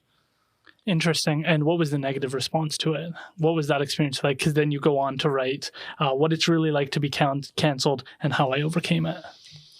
Yeah, the response in certain other areas was just like, what the fuck are you doing, man? Like, really? Like, this is what you're doing? And there was one friend in particular that I highlighted in that piece a year later, of this one friend who was just so close to me, who I really cared for and really enjoyed his company and really enjoyed laughing and goofing off and being fun with him. And he was just such a good friend. But he and I just got into this very brief back and forth over the BLM stuff. And he was just like, well, Black people are, oppressed, and, the police is roundly executing, Black citizens for their skin color. And I was like, well, I don't think that's quite true. And here's the data, and here's why I differ. And he just blocked me suddenly. And a bunch of other people that I thought were friends or allies or people who cared for me or supported me just unfollowed and didn't want anything to do with me again. And that was quite saddening. And it took some time for that to really settle in, because I thought some of those people might come back and might try to restart some kind of friendship or apologize. But some of those people just really didn't want to come back, and just kind of went their ways. And that was quite painful for some amount of time. Was like, wow, like this political division can lead to friendships broken. So yeah, that's kind of what happened. Did it surprise you that people could decide this based on like it's a thought? It's not a tangible thing. It's a perspective you have, and doesn't seem like, it's not like you pushed him out of your car and drove away. Like, you didn't do something to him. It's this thought in your head that he doesn't agree with, that has nothing to do with whether or not you go grab ice cream. Did that surprise you? Right.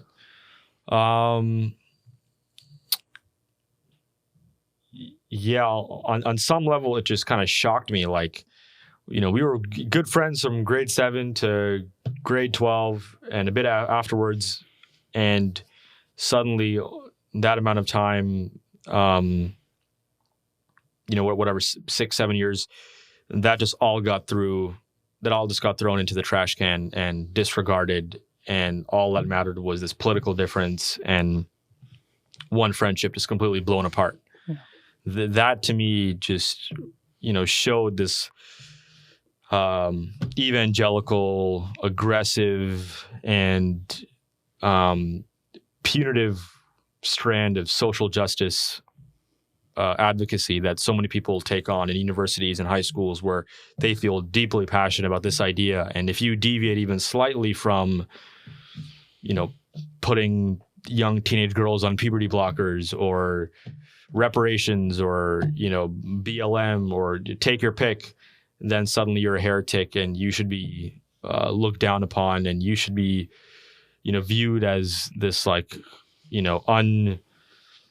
this person that should not be associated with and should not be respected. It's like a lot of these ideas contain this big emotional charge where suddenly you can't have a conversation anymore, and you're just seen as an outlier, as a lower caste, and you're therefore, discriminating and, perpetuating this kind of evil and discriminatory hatred that you're trying to fight in a different way. Like, you want to help Black people and help trans people, but someone who has questions about the science or efficacy of vaccines or puberty blockers or reassignment surgeries for transgender people, they have a different reading of the data, and you just hate them and think that they're evil and discriminatory when they love people just as much as you do. But you're casting these people into this category of just untouchables, and that's just been immensely educational for me over the past few years, is like seeing how these ideas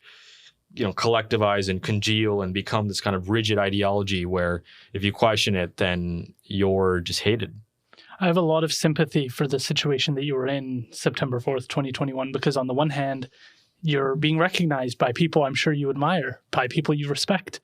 You're being invited on these shows, but in your own social circle, you've lost a friend. You've lost some of the community of people you've known for a long period of time. How did you process this period of your life?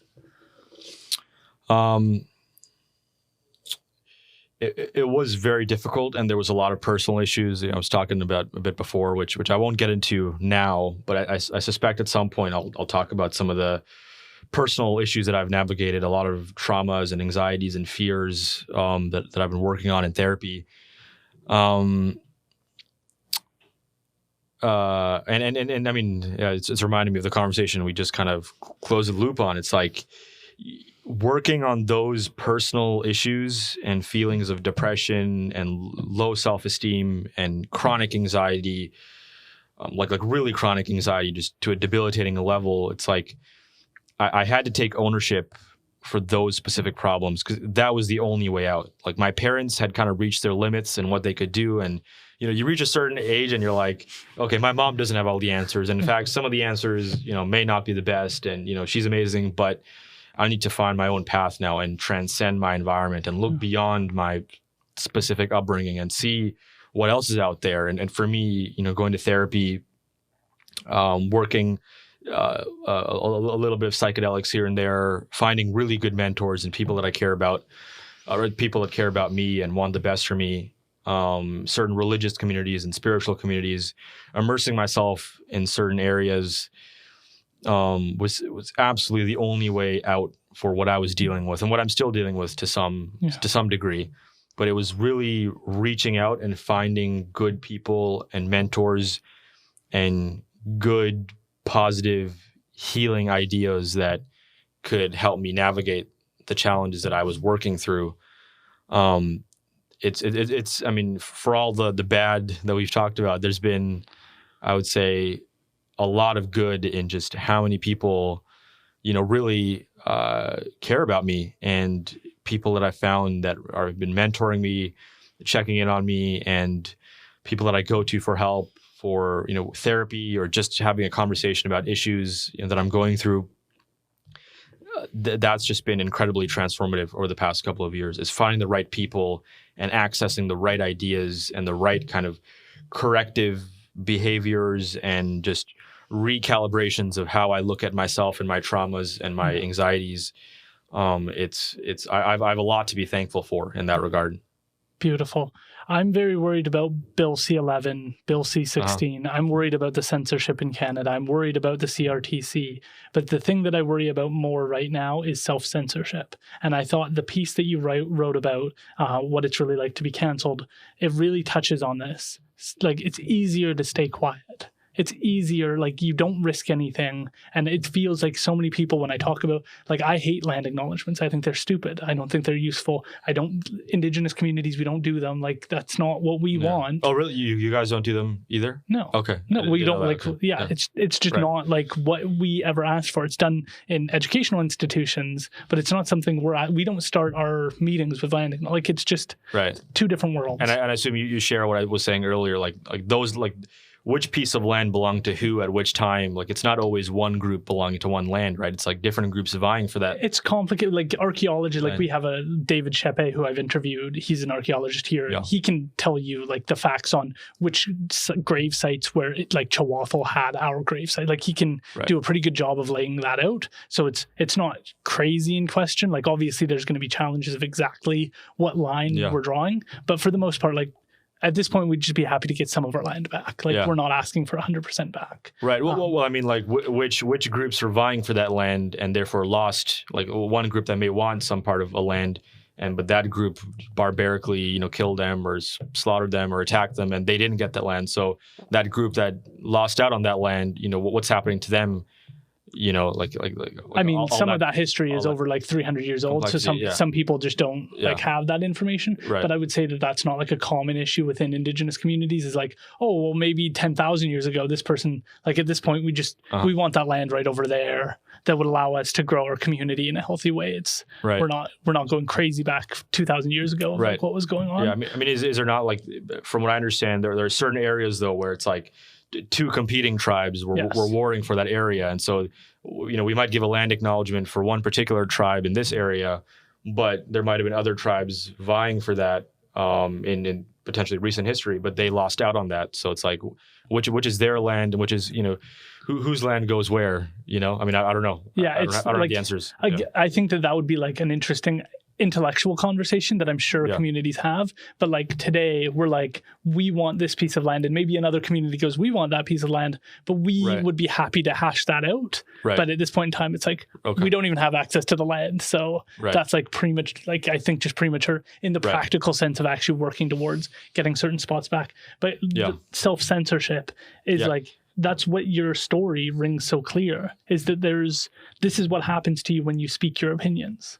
Like there's an actual consequence. And that's so frustrating to me because I don't think that your article was that controversial. And even if you disagree with what you had to say, there's no reason that people should have been unfriending you, hating on you, saying anything. Like it's just an opinion. It's a perspective that you're allowed to have as a person on planet Earth.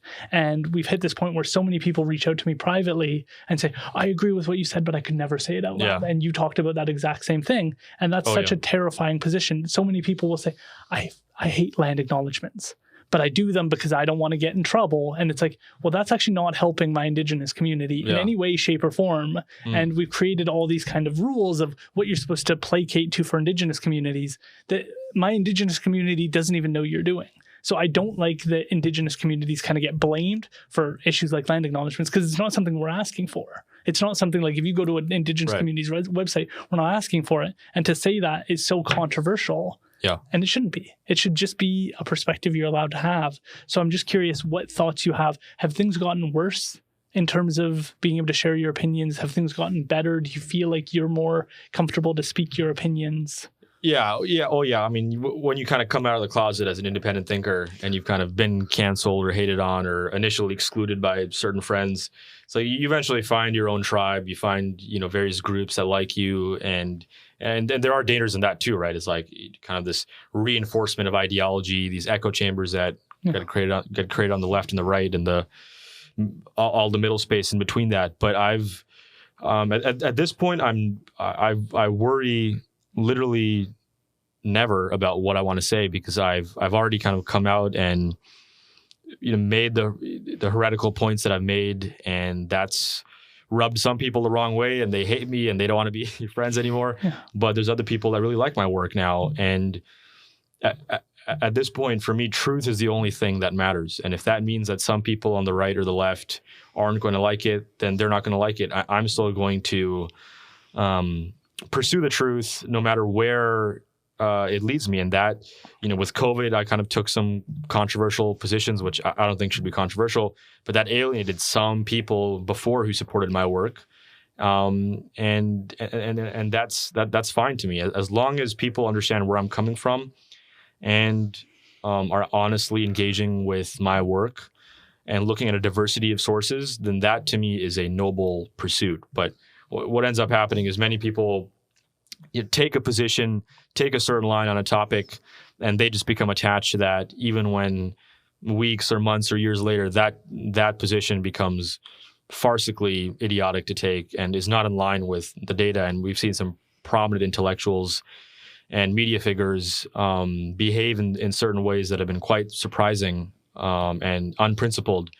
But I think that's the only way out is having certain core principles and not being married to our ideas. One thing Joe Rogan says quite a bit on his podcast is like, we can't have this egoic attachment to our ideas because they are just ideas, and those ideas often change, and the science may change on one topic or another. We might find out 10 years from now that something that you and I are both doing right now in our lives is harmful or dangerous, because science evolves and we learn new things and we correct our models accordingly. It's never a static fundamentalist religious doctrine that can't be altered or changed or reinterpreted or translated a different way. It's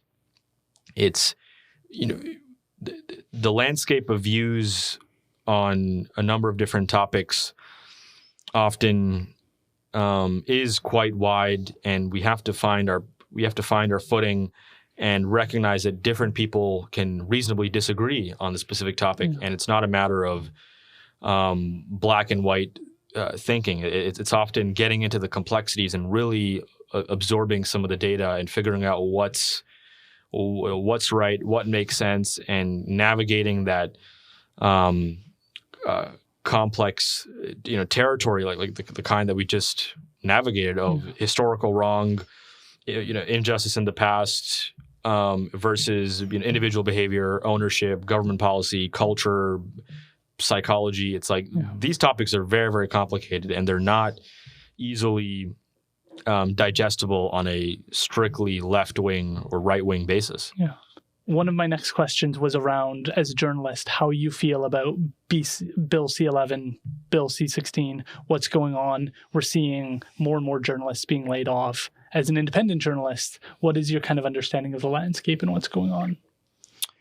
Yeah, well, it's this, we've talked a lot about the social justice ideas, and I think it's another incarnation of the social justice ideology that the government has to come in and promote Canadian content and Indigenous creators and minority creators. And so Bill C-18, Bill C-11, they've come in and said, Netflix, you have to follow this mandate to preferentially amplify and boost Canadian content creators. And they've tried doing that with Instagram and Meta. And as us Canadians, we know if you go on Instagram and you want to look at New York Times or CBC or whoever, you can't access it anymore on IG, right? Which is just a complete failure and was avoidable and predictable because those platforms, Facebook, or Meta as it's called, and Instagram, said that they wouldn't be able to accommodate that because they're already providing a service anyways to those, companies like the CBC and Global News. And to me, it's just so interesting to see this like dichotomy of the government wanting to come in and promote journalists here in Canada, because the business model, in Canada is failing, and less people are interested in what news anchor at 9:00 has to say on CBC or what, I'm not even sure if I can name a single person that works for Global News. I could probably name a couple for CBC. Mark Madriga, the weather guy. Is that Global News? I think so. Okay, well, I apologize, man. I don't know who you are. Maybe I'll meet you one day.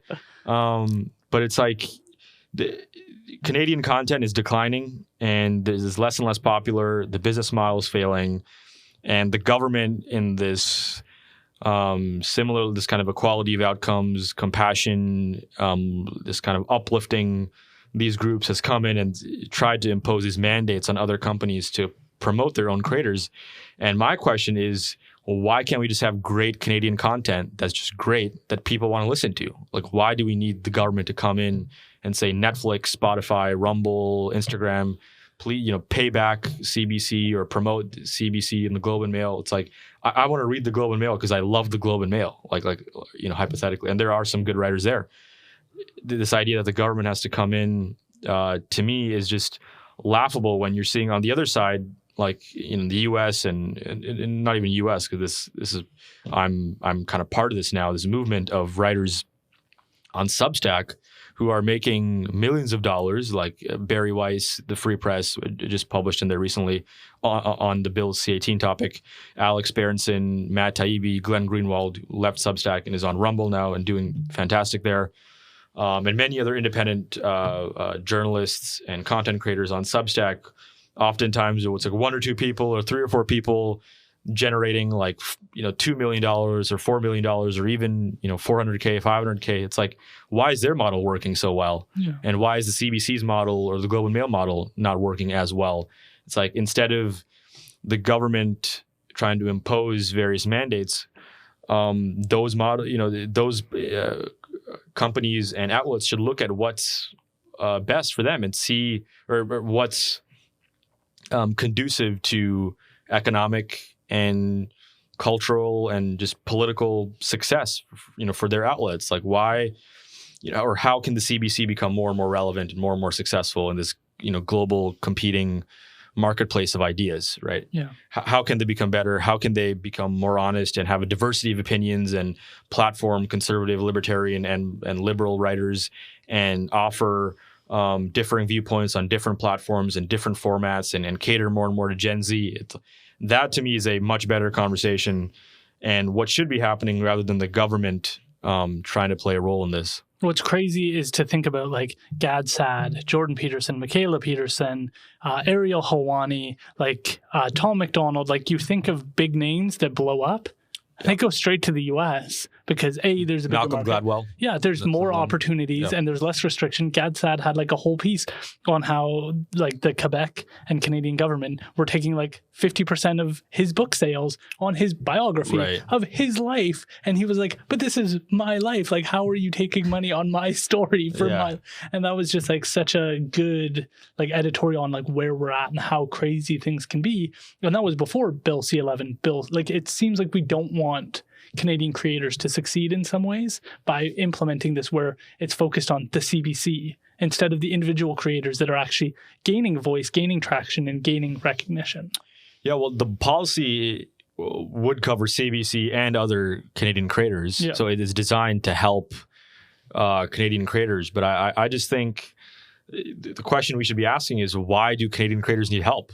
Like I don't need help. I mean, do you need help from the government Definitely not from the government. Promote your podcast? It's like your podcast should be good because it's good. It should be watched because people want to watch it, not because it's, the government mandated, Spotify to put you up on trending. I mean, that would help you, but it's like, why is that needed? It's the same idea to many of these social justice ideologies. It's like we have to, prioritize or amplify things from the top down rather than looking at it from the bottom up. Yeah. And the sad reality is that Canadian media is dying. And I mean, sad is one word to use, or you could be happy depending on where you line up politically. But that's the reality. And if Canadian media like CBC and global news will die into irrelevance in a few years, then let it die. Or it can figure out what it can do to promote its content and to cater to a diverse range of people across political spectrums. And then suddenly more people will trust it, right? Like I'll be happy to read global news or CBC if I find it interesting. I mean, currently I don't really find it that interesting. I mean, apart from some news articles, I don't have like a lot of like I said, I can't even name a single person on global news. Yeah. Maybe I should check out your guy that you recommended. He's just a weather guy. Yeah. He's been there for like 20 years. Maybe he just says the weather really well. Maybe I should just He's killing it.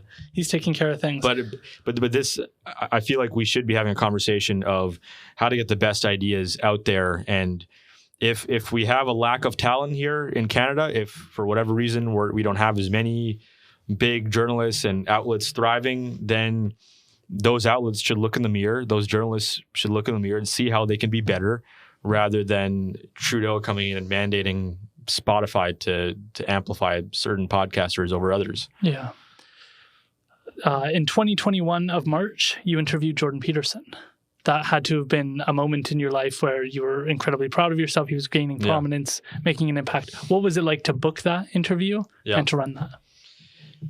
Yeah, so that was behind the scenes. It was Michaela Peterson, who I'd become good friends with, and she invited me on her podcast. And that was before Jordan kind of came back to the forefront. And when he did come back and he was doing his book tour for 12 More Rules for Life, I reached out to Michaela and said I'd love to interview him in the New York Post. And she was like, yeah, look, we're doing a very limited amount of interviews. And I think there was an interview at the time by, I think, the Sunday Times that was really quite bad and was disfavorable and didn't, from what I remember, was not fair to Michaela and Jordan, if memory serves. But in any case, I reached out to Michaela and said I'd love to interview him.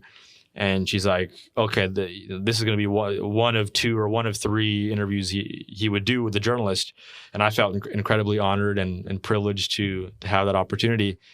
And I remember then getting on the phone with Jordan for the interview over the phone. And there was a couple of calls there.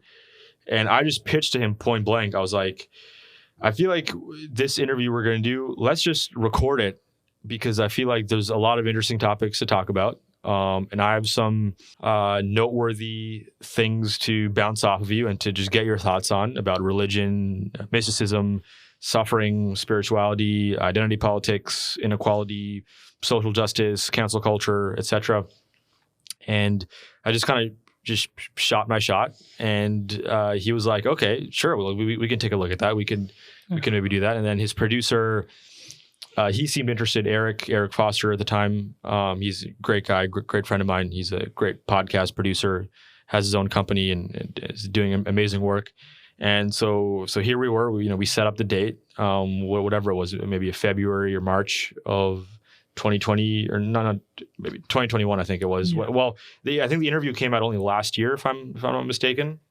I can't remember if it came out last year or the year before, but the interview was done and it got released like a year and a half later. Oh, wow. From where, they have a massive queue, like all these interesting guests that Jordan interviews. And honestly, I remember like just the days before, I'm like, oh crap, I'm interviewing Jordan Peterson. Oh shit, oh my God. Like Jordan, like this guy who's just incredible, heroic, uplifting influence in my life, who I've looked up to just so much and who I just love and just learned so much from. Every time I listen to Jordan, it's like, okay, rewind the last 5 minutes and put it like, okay, you're saying that, okay, all right. Yeah. It takes time to really understand 100%.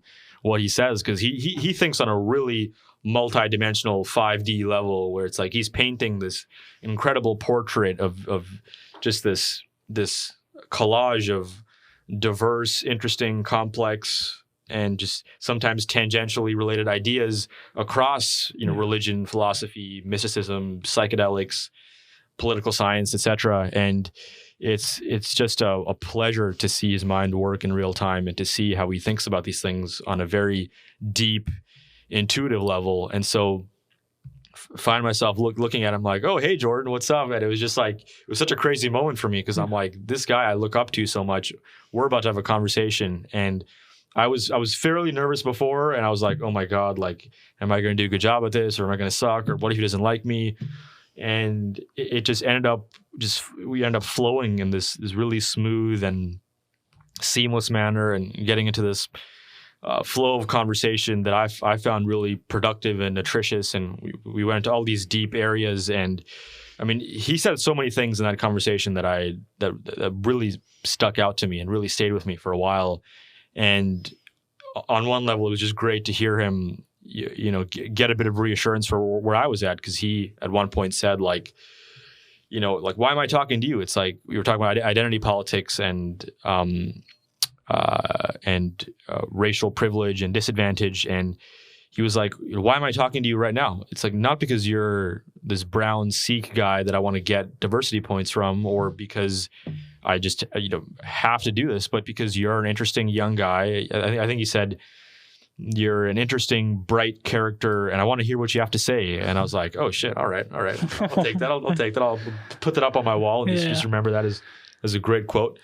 Take it to my grave. But we got into this flow, and I mean, he, again, the way he thinks, it's like, wow, he's really able to weave across different domains of philosophy and science and religion and economics and in a way that I think is unique to him and very difficult to do, to this kind of juggling act of putting all these ideas together and, doing this creating this incredible collage of like, lobsters and Narnia and Harry Potter and psychology and Jesus and fucking DMT. It's like, wait, what? What did you just say, man? Like, it's truly an art.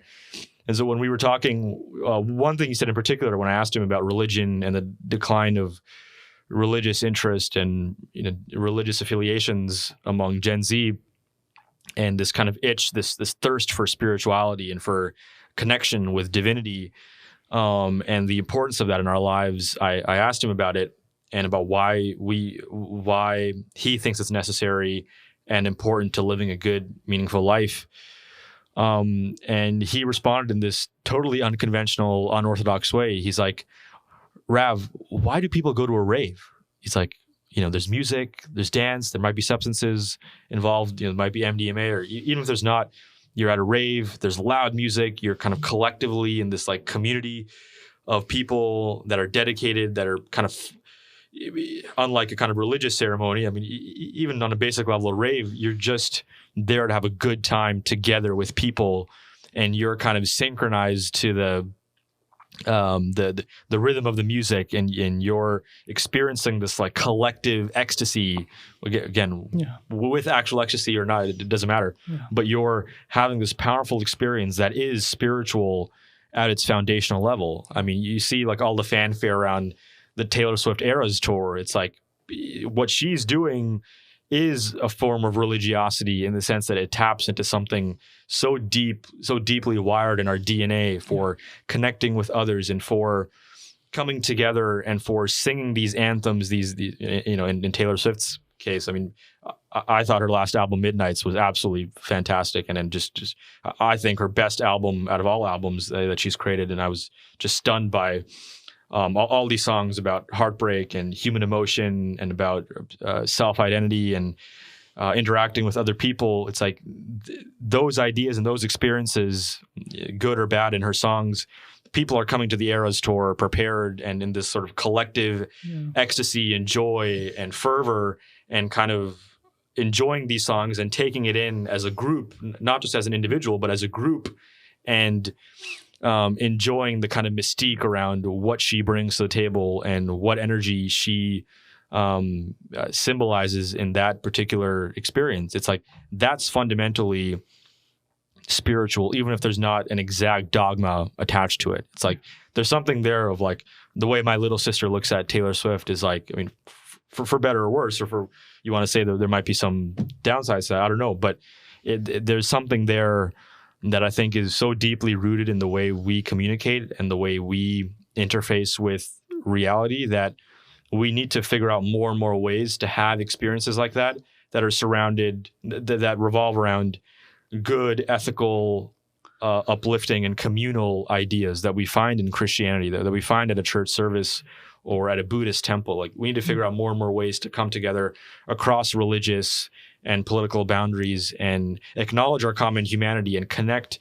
on this deeply intrinsic, indivisible, unified level of us as a collective consciousness that is all in it together, to use a tired cliche, that is trying to figure out what to do and how to make sense of reality in this limited time of whatever 60, 70, 80, 90 years, at best, for the healthiest of us. Yeah. And I think figuring out more and more ways to have those places where we can come together and experience self-transcendence and then come back to our reality refreshed, reinvigorated, and galvanized to live our life.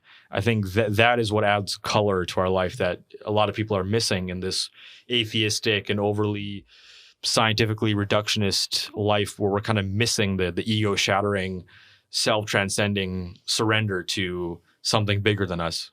I love that. I definitely agree with you, and kind of just mentioned the name of the podcast, so the bigger than me kind of mentality. There you go. There you go.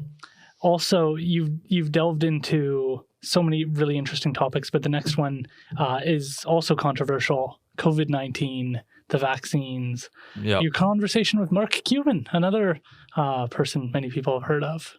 What is that experience like? How do you process what sort of took place, and how do you feel about it now?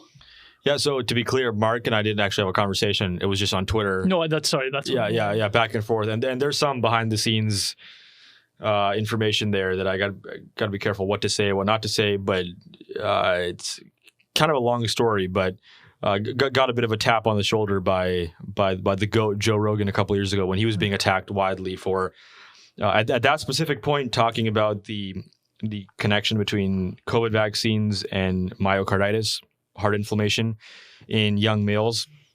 And all he did was talk about it and acknowledge that it's a real issue and should not be downplayed. And it should absolutely factor into our calculus for who should be recommended to get the vaccines and whether it's a wise and beneficial public health policy at all for young, healthy people in particular.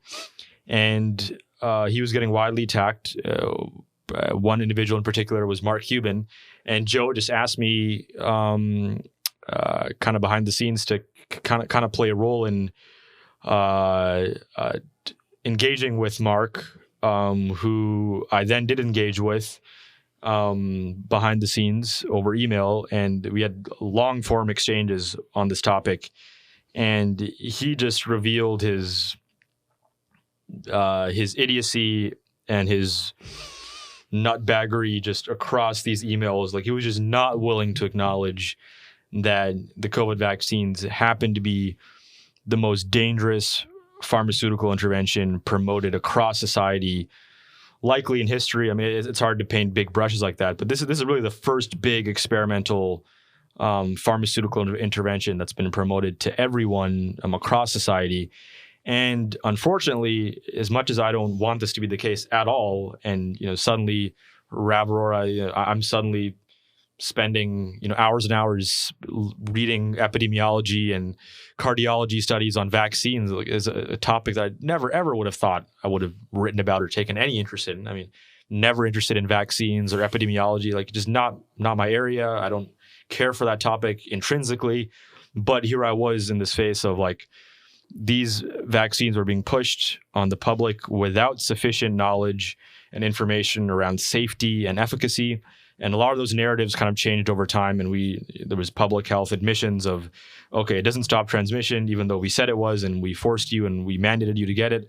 But there just hasn't been a clear reconciliation and concession of how dangerous these vaccines truly were on a population level in terms of the rates of adverse events that we saw was 1 in 800. 1 in 800 people who got the COVID vaccine experienced a serious adverse event rate, a serious adverse event such as myocarditis or menstrual irregularities, or blood clotting or lung issues or autoimmune issues, etc.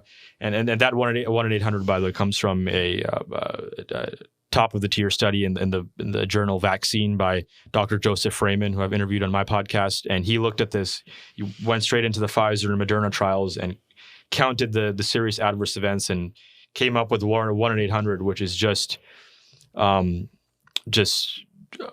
completely stunning and damning for public health that level of adverse event rates existed, given that all of their vaccines that we know prior have adverse event rates of 1 in a million right now on the market. If you go and get your flu shot, go and get your measles vaccine, 1 in a million, roughly. But these vaccines, the adverse event rate was 1 in 800. So going back to my Mark Cuban debate, we were going back and forth, and he was just unwilling to acknowledge any of the points I was making. And this was in January of 2022. And fast forward to this summer in August, Joe was talking to PPD, Patrick Bet-David. Mm-hmm. And it was just so crazy to see like something that happened and that long ago suddenly led to something now where Joe was talking to Patrick, and Patrick asked him about, Mark Cuban's been criticizing you and attacking you, and what do you think about him?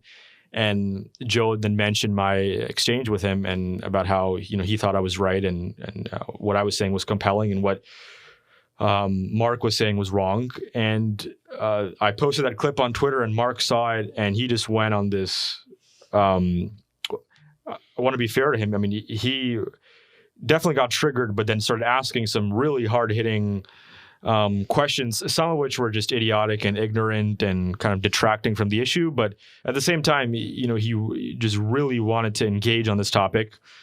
And so he asked a number of questions to me, and we just exchanged long, like, essay responses on Twitter. Yeah. And people can go check it out on my Substack, The Illusion of Consensus, where I serialized our responses back and forth, because I responded to him like 5 or 6 times, and he asked me 4 or 5 big questions that I responded to, and then Joe retweeted some of my stuff, and it kind of became this big thing.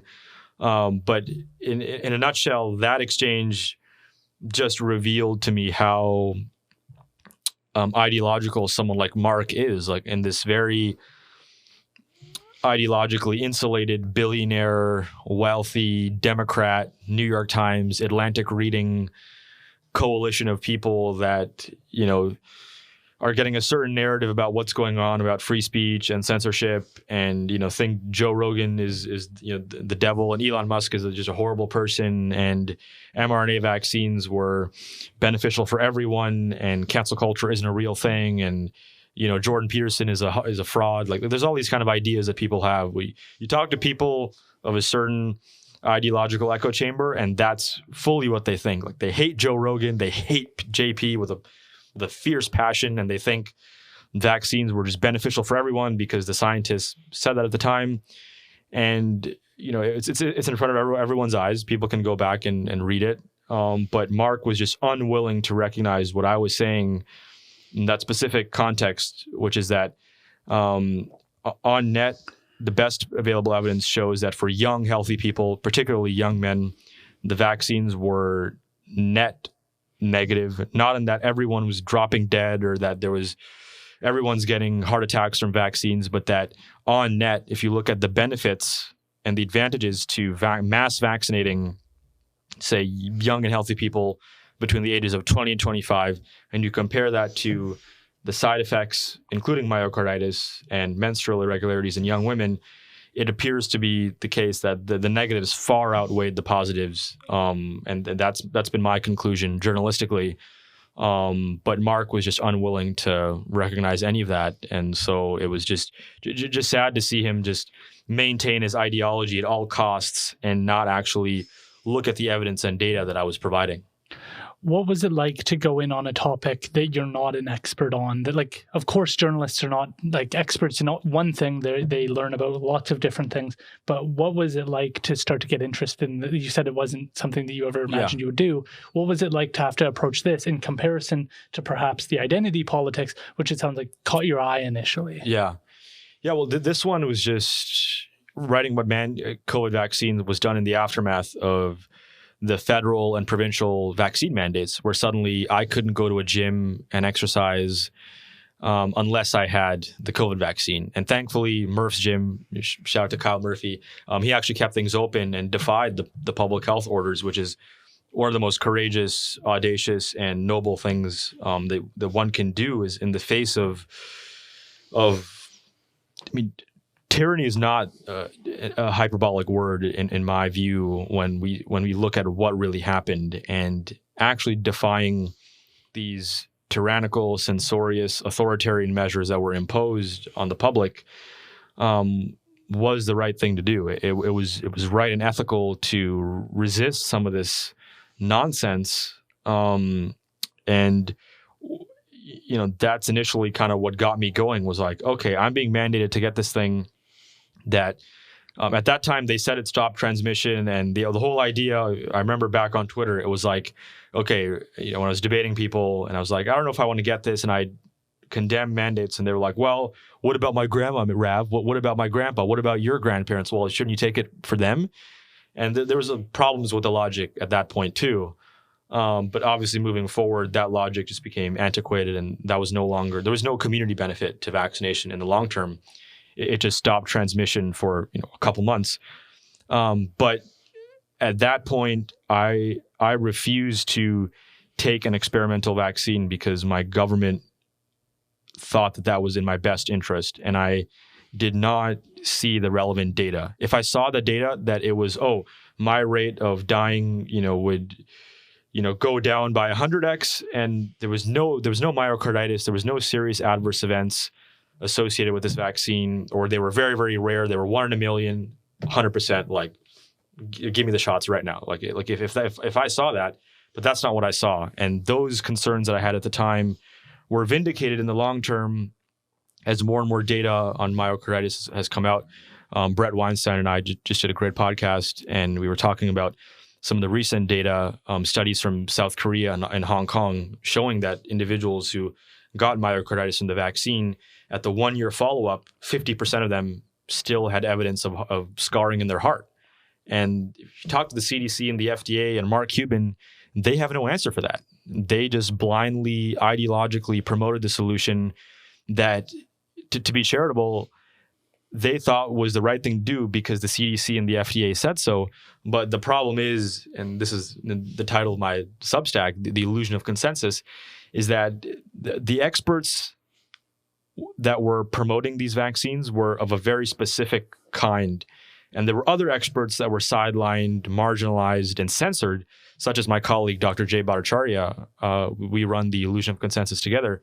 And he's not some anti-vaccine quack. He's not some right-wing asshole. He's a tenured Stanford professor of epidemiology with a stellar background. He's authored many, many great scientific studies.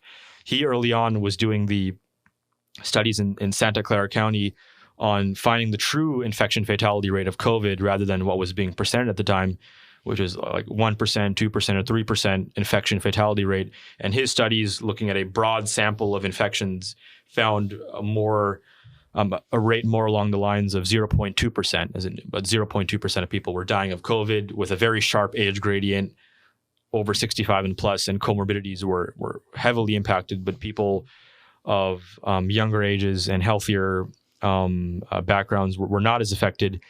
And so that to me was just incredibly educational, was looking at this topic. Okay, what's right and wrong? What are the experts saying? Okay, FDA and CDC is saying this, and some experts cited in the New York Times and the CBC and Canadian public health agencies are saying X. But hold on, Dr. Jay Bhattacharya, Dr. Martin Kulldorff of Harvard, Dr. Vinay Prasad, we could go on and on about all these dissident doctors who opposed these mandates and had differing perspectives and felt that their voices were being stifled and, in many cases, actually censored. Like Dr. Jay Bhattacharya, he was blacklisted on Twitter because he was against lockdowns and mask mandates and vaccine mandates, and he suffered the consequence of that, and school closures as well. And so for me, I'm looking at this with an open mind. What I felt like was happening was that certain experts were being preferentially selected in mainstream media circles, and other ones like Dr. J, Dr. Martin, Tracy Beth Hogue, etc., were not being respected and acknowledged. And so you had this illusion of consensus that kind of perpetuated in the pandemic, where people just said, well, the experts say masks work. The experts say vaccines are good for everyone. The experts say lockdowns are effective and good for us. When in reality, experts disagreed on those points. And what really mattered was the evidence. And some experts got the evidence and the core facts more right than others. And in my mind, the experts chosen by CNN and CDC and FDA were wrong about many of those core points, and other experts also, from institutions like Stanford and Harvard, got things right, and we should trust those experts more than the ones that got it wrong. But instead, there's been this whole charade of doubling down and saying, well, those experts were right at the time, and I was right at the time, and I'm still right, and anyway, there's all these internal politics that have just become so inflammatory, where people just don't want to admit that they were wrong, and it's been quite tragic to see people lose their credibility on that front. That's probably one of the scariest things about the whole circumstance, is that we're not grading people right now based on the answers they gave. What was their position to school lockdowns? Did school lockdowns work? Like, actually just judging people based on like a resume. Did you get things right throughout the pandemic? Did you call things out correctly? Or did you get a bunch of things wrong and we're still calling you the person to look to for the next pandemic? Like, if anything, we need to get some of these things straight, because we know another pandemic's going to happen. Yeah. Not today, not tomorrow, maybe not next year, maybe not in the next 5 years, but inevitably these things arise. Hopefully they're not man-made like the last one, but inevitably these issues are going to arise again, and we need a trusted scientific mechanism, because right now I don't think people trust the next vaccine they come out with. I just saw on Global News this morning, they were like, only 37% of British Columbians are getting like the 4th booster. And it's like, okay, that's clear that people have lost faith or said, this is no longer worth it, or I'm no longer interested. So we can't have like a dissuaded population that's not confident moving forward in the institutions that we rely on. And I very much like Eric Weinstein's argument on like, we need to find trust in our institutions again, but trust based on evidence. And that's not something that many people have right now. And so we're in this very weird time. I'm wondering what you felt like during this period was your responsibilities as a journalist discussing a topic. Like, of course, immediately people are going to go, well, you're not a scientist, Rav. Like, you don't know what's going on. How did you process that? And what principles did you bring when you were posting on Substack? People trust your voice. How did you process making sure that you were principled in your approach? Mm-hmm. Well, I was always evidence-based, citing studies, not citing quack scientists or just bloggers coming up with statistics. I was always, referring to real evidence and what I thought was the best evidence. And, to be honest, like still playing the expert game to a degree, because, this whole thing of, well, you should trust the experts, and some people don't care about experts, and yes, there are some conspiratorial people on the right and the left that don't want to trust any experts, that won't get any other vaccine, and will never ever trust any medical intervention, and think that the government's trying to implant us with 5G and all this stuff, right? There are those people out there, but for me, it was looking at the best experts. Which experts got these things right? Which experts seemed the most reasonable and were able to change their opinion or take the red pill and take the controversial position, even if it damaged their careers to some degree? Who are those experts that have a clean record over COVID, or just are striving to be as accurate as possible and to talk about real issues like vaccine side effects and the harms of lockdowns and school closures? And not just deferentially just trusting those experts as just purveyors of the gospel, but talking to them and learning about their ideas and being educated, and again, using scientific sources. I mean, like all my work was predicated on studies and reports and analyses done by leading scholars on the dangers of the vaccine. Because if my work was not based on that, then it should be discarded and it should be bullshit. No one should trust it. But I was always sourcing from scientific journals and peer-reviewed studies. That doesn't mean it's automatically right, because everyone uses their own. You can find studies to approve anything, right? You can find peer-reviewed analyses that approve your perspective and not others, and people can get stuck in these echo chambers.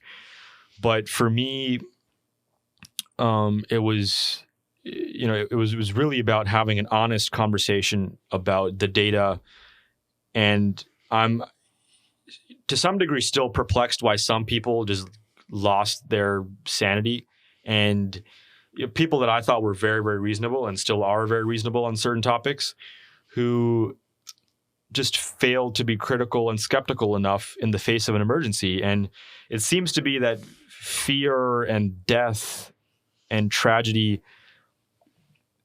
seem to be the cause for why that happened. Like, why some people who were very reasonable, who just got so afraid of COVID, and arguably to some degree that's reasonable, although to some degree it's also not. When you're worried about vaccinating your 11 and 15-year-old, it's like they're infinitesimally low risk. You're driving on the highway every day with your kids and not worrying about it, and yet you want to just right away push. I mean, there was some very credible public intellectuals who were like, I raced to go at the pharmacy to get my 15-year-old and my 22-year-old vaccinated as soon as possible. And the only explanation for that is fear. Sufficient fear will motivate people to rush and make irrational decisions. And I think that's what we saw is people lose their rationality in the face of real death and real calamity. Like, people were dying of COVID. In some cases, ICUs were filled up, but almost always, and I fail to understand why some people did not really see this, those people were primarily over the age of 65 or severely obese and diabetic and had lung disease and had all these problems. They were not people like me or people like yourself, presumably, if you're not dying tomorrow. Aaron. I'm not. Okay. I don't plan to. Yeah, thankfully you're not. The people in hospitals dying of COVID were not, my mom, 45-year-old healthy women or pregnant. The way the vaccines were pushed on pregnant women and breastfeeding women, when there was no evidence of safety in those particular people, to be honest, is quite unforgivable in what happened. But people saw death. People experienced fear. People had this mortality shock of like, oh God, people are dying. I might die. But they failed to do the reasonable calculus and say, okay, who's dying of COVID? Who's in the ICUs? How effective is the vaccine? What do we know and what do we not know? Yeah. That calculation was not made sufficiently enough. And so you had people plunge into unreason, in my opinion. And the other tragedy, and this has been talked ad nauseum by Joe Rogan, is that we didn't push health on people. We didn't push exercise, fitness, going to the gym, taking vitamin D, taking vitamin C, living a healthy life, taking your vitamins. We didn't push any of those things. The only other piece on this topic is just how do you hold yourself accountable for mistakes you might make in writing, looking back on a topic? Maybe I would have written this differently. Maybe I wouldn't have included that. Who holds you accountable? Well, I've had the privilege of collaborating with Dr. Jay Bhattacharya, who's served as kind of a fact checker on a couple of pieces at least, but at least endorsing many of the pieces that I've published. And so like when I'm writing these things, like recently I interviewed Dr. Anish Koka, a cardiologist in Philadelphia, great guy, super pro-vaccine, got 3 vaccines. One of his daughters was immunocompromised, so he was alarmed by COVID early on, took it very, very seriously. But in my interview with him, he says, I regret vaccinating young, healthy people when I was not sure about safety and efficacy. I just blindly followed the FDA and the CDC, and I was wrong to do that. And I wasn't wrong for elderly people, where it seems to be more clear that there's some benefit there, but I was wrong to vaccinate young, healthy people at my clinic. That to me is just immensely,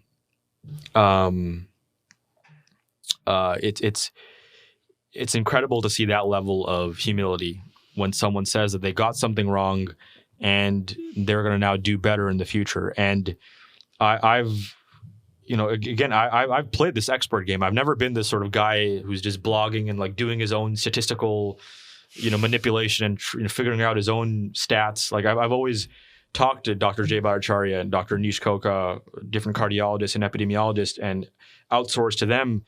And to the degree that any of them might turn out to be wrong on some things, I will hold them accountable if that turns out to be true. And if there's something that I got wrong, that someone wants to alert me to, and there hasn't been a ton of pushback. There have been some people who've been critical.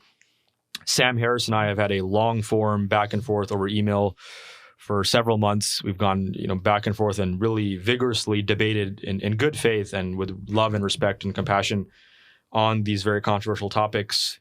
And that's probably so Mark Cuban, Sam Harris, I mean, those are probably the cases where I've really had my ideas tested. And in my opinion, from my biased perspective, I've been right on those topics.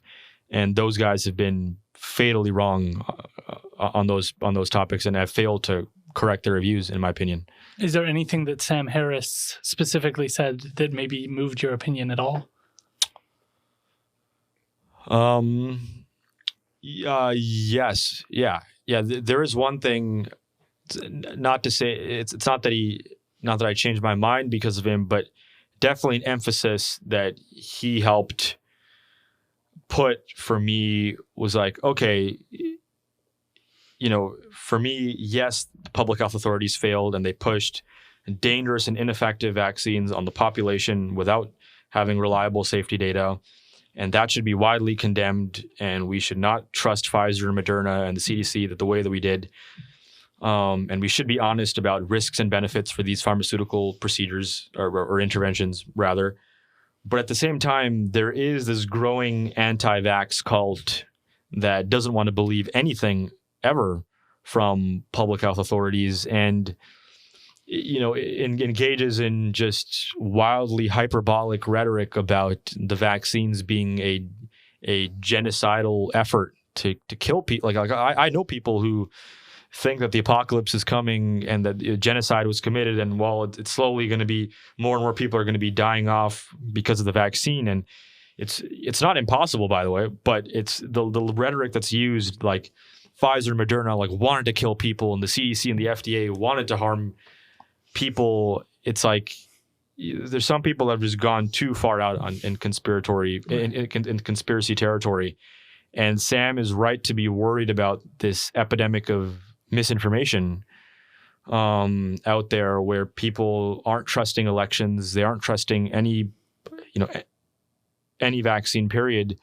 And but the solution to that is not saying those people are wrong, just hammering down on these people and saying they're wrong about everything and that they're conspiracy theorists. It's to say, oh, hey, we got this wrong. We got these variables crucially wrong.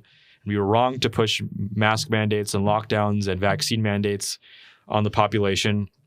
We apologize. We apologize for every young male and every young female, who experienced a vaccine side effect when there was no clear benefit to them. We apologize for lockdowns destroying our economy. That's the way out, is humility and conceding where we got wrong.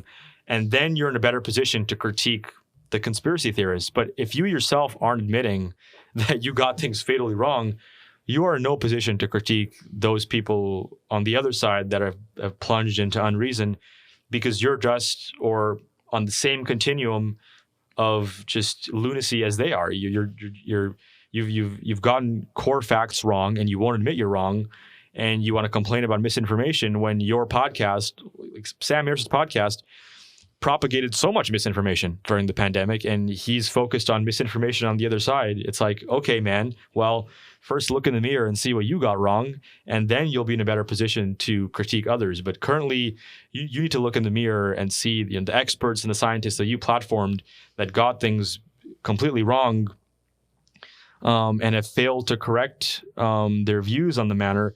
There should be a true reconciliation on that front. And I'm interested in engaging with Sam in public and having a conversation with him and actually really pushing him on some of these points in a way that I don't think Lex Friedman or Chris Williamson or Russell Brand were able to do in their interviews with him, where they kind of mildly push back or kind of push back, but the conversation was just too sprawling to actually drill down on some of the core disagreements.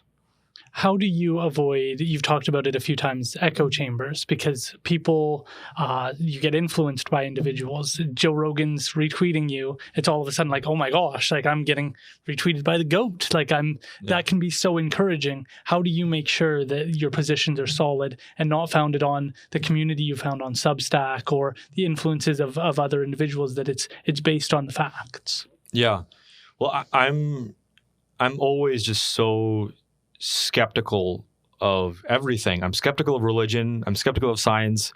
I'm skeptical of claims Christians make and atheists make and, epidemiologists make and people across society, my default is I don't know the answers and I'm not willing to just blindly trust you on faith or because you have a degree from Harvard, in sociology or epidemiology.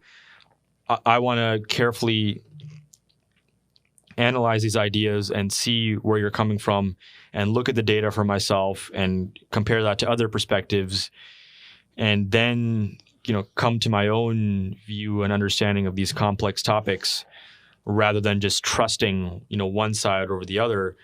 And, everyone is vulnerable to audience capture and getting things wrong and kind of forming their own ideological echo chamber. But I'm, one thing that I can guarantee to my readers is that I'm always going to stick to certain foundational principles and be skeptical and willing to push consensus on a wide range of topics. Like currently right now, I'm working on a piece about how France, Germany, and other countries are wrongly criminalizing pro-Palestinian protests because of their connection to Hamas and terrorist activity. If you value free speech, it shouldn't be just for COVID protests. It shouldn't just be for the Freedom Convoy. It should also be for people on the pro-Palestinian side, even if you totally disagree with them, even if you don't think they're rightly and sufficiently condemning Hamas, which they should. I can disagree with BLM Chicago, put out their poster saying that they're pro-Palestine, and there's literally an illustration of a guy on a paraglider, and Hamas terrorists that came down on paragliders and conducted this atrocious massacre, right? And it's like BLM Chicago, you are completely wrong on this point and just horrifically wrong, and you are embarrassing yourself. You should apologize. And one of the chapters did kind of deliver this semi-apology, which I don't think was sufficient. But there have been protests across university campuses and across Canada that are very pro-Palestine that I don't think are sufficiently anti-Hamas and anti, what atrocity that was just committed. And I think those people, their ideas should be condemned and we should disagree with them where necessary, but they should still protest. They should still have the right to protest in favor of their views. And France and Germany are absolutely wrong to criminalize these protests. And for the mayor of Toronto, she came out and said, these protesters don't have their permits and it might be suggesting that it might be illegal. She's wrong to do that, even if I agree with the mayor of Toronto that those protests, and I haven't looked super carefully, but at least some of the protests in Canada have contained distasteful ideas and have not sufficiently and adequately condemned Hamas, in my view. And we should have a rational conversation about immigration. And can we just let in endless numbers of people from the Islamic world and other areas of the world that have radically differing views on women's rights and gay rights and how we should conduct society? Is it right to just let in those people, endlessly, open our doors wide open without reconciliation of ideas and without vetting, liberal ideas that we value here in the West so much, such as, gay people should not be thrown off buildings, that women should not have to be forced into compliance and have to wear, facial garments. Like, these values are important. Free speech and freedom of religion are important. And we should talk about issues of people coming in that don't share those values. That's totally on the table. But what's not on the table is banning those people from protesting because they're wrong. And that's something that I know is going to challenge some of my readers. And I've seen people like Dave Rubin, who I've been on the show many times, and I really like the guy. He came out in a tweet and said, basically supporting France and Germany outlawing these protests. And I think he said the West might have a chance. And clearly he was supporting that. And I think he was wrong about that. So I'm willing to challenge people on sort of my side or in my sort of chambers of influence if I disagree with them on principle, which, on this point, protests should be allowed, and we should extend free speech to people that we disagree with. And that in some conservative circles seems to have been a bit lost recently with the Israeli-Palestinian conflict, I think. The big issue is likely, like, the people we're pushing against is because the fight is like, the argument is that it's terrorism. And so they're protesting and they're standing with people they view as terrorists. And you're not allowed to encourage terrorism. Like, acts of violence is not something you have a right to free speech for. Right. Yeah, well, but that's not everyone, though. Just saying, the way France and Germany have just outlawed all pro-Palestinian protests, and the way people don't want these protests to happen, you can totally disagree with them, but there are people that are totally against what Hamas did, but think that, the Israeli response is excessive and wrong, and, what Israel's doing, dropping bombs into Gaza, and there's horrific images coming out of Gaza for what's happening, and that the response from Israel is excessive and extremist. There are people who think that the Israeli blockade and that how the government in Israel is operating and how they're responding to this crisis is totally wrong, and that there is injustice in Gaza. Those views are totally on the table, and I'm afraid and worried that some people on the right want, in their casting of all pro-Palestinian protests and being outlawed and wrong and shouldn't happen, you're including people that have views that are absolutely on the table and should be debated and talked about and not outlawed. Right. That makes sense, and it overlaps with your understanding of the vaccines, which is that we should be able to have these conversations. My next question is around interviews with Brett Weinstein, trigonometry. Things are going well, so I'm just curious as to where you're heading and what you hope to see. Yeah, I'm just continuing my work on Substack, primarily The Illusion of Consensus, doing podcasts and articles there. A lot of articles, I think, are going to be in the free speech, anti-censorship vein, and writing to some degree still about public health and the reckless push for what I view as dangerous and ineffective pharmaceutical interventions for primarily young, healthy people. But also more and more in that same vein, talking about the way our society wants to numb, medicate, and just pharmaceutically put a Band-Aid on complex issues like depression, ADHD, anxiety. The more and more, just like COVID, the mainstream solution to those problems, the kind of institutionalized psychiatric, pharmaceutical response to those problems, I think is quite dangerous and flawed and completely wrong. Like the way so many of my friends are medicated, are taking antidepressants, anxiety medications, ADHD medications is the new thing. Like so many people are on Adderall and Ritalin and are just being pushed by their psychiatrist to take these medications because, they're having a hard time focusing in their lives. And well, why is that? Well, why are they unable to focus? Is it because they don't like their job? They feel like their energies are being, mismatched with the occupation that they're choosing, and that they need to reorient their life. They need to look at their anxiety and change the way that they interface with themselves and with other people, and look at their childhood trauma and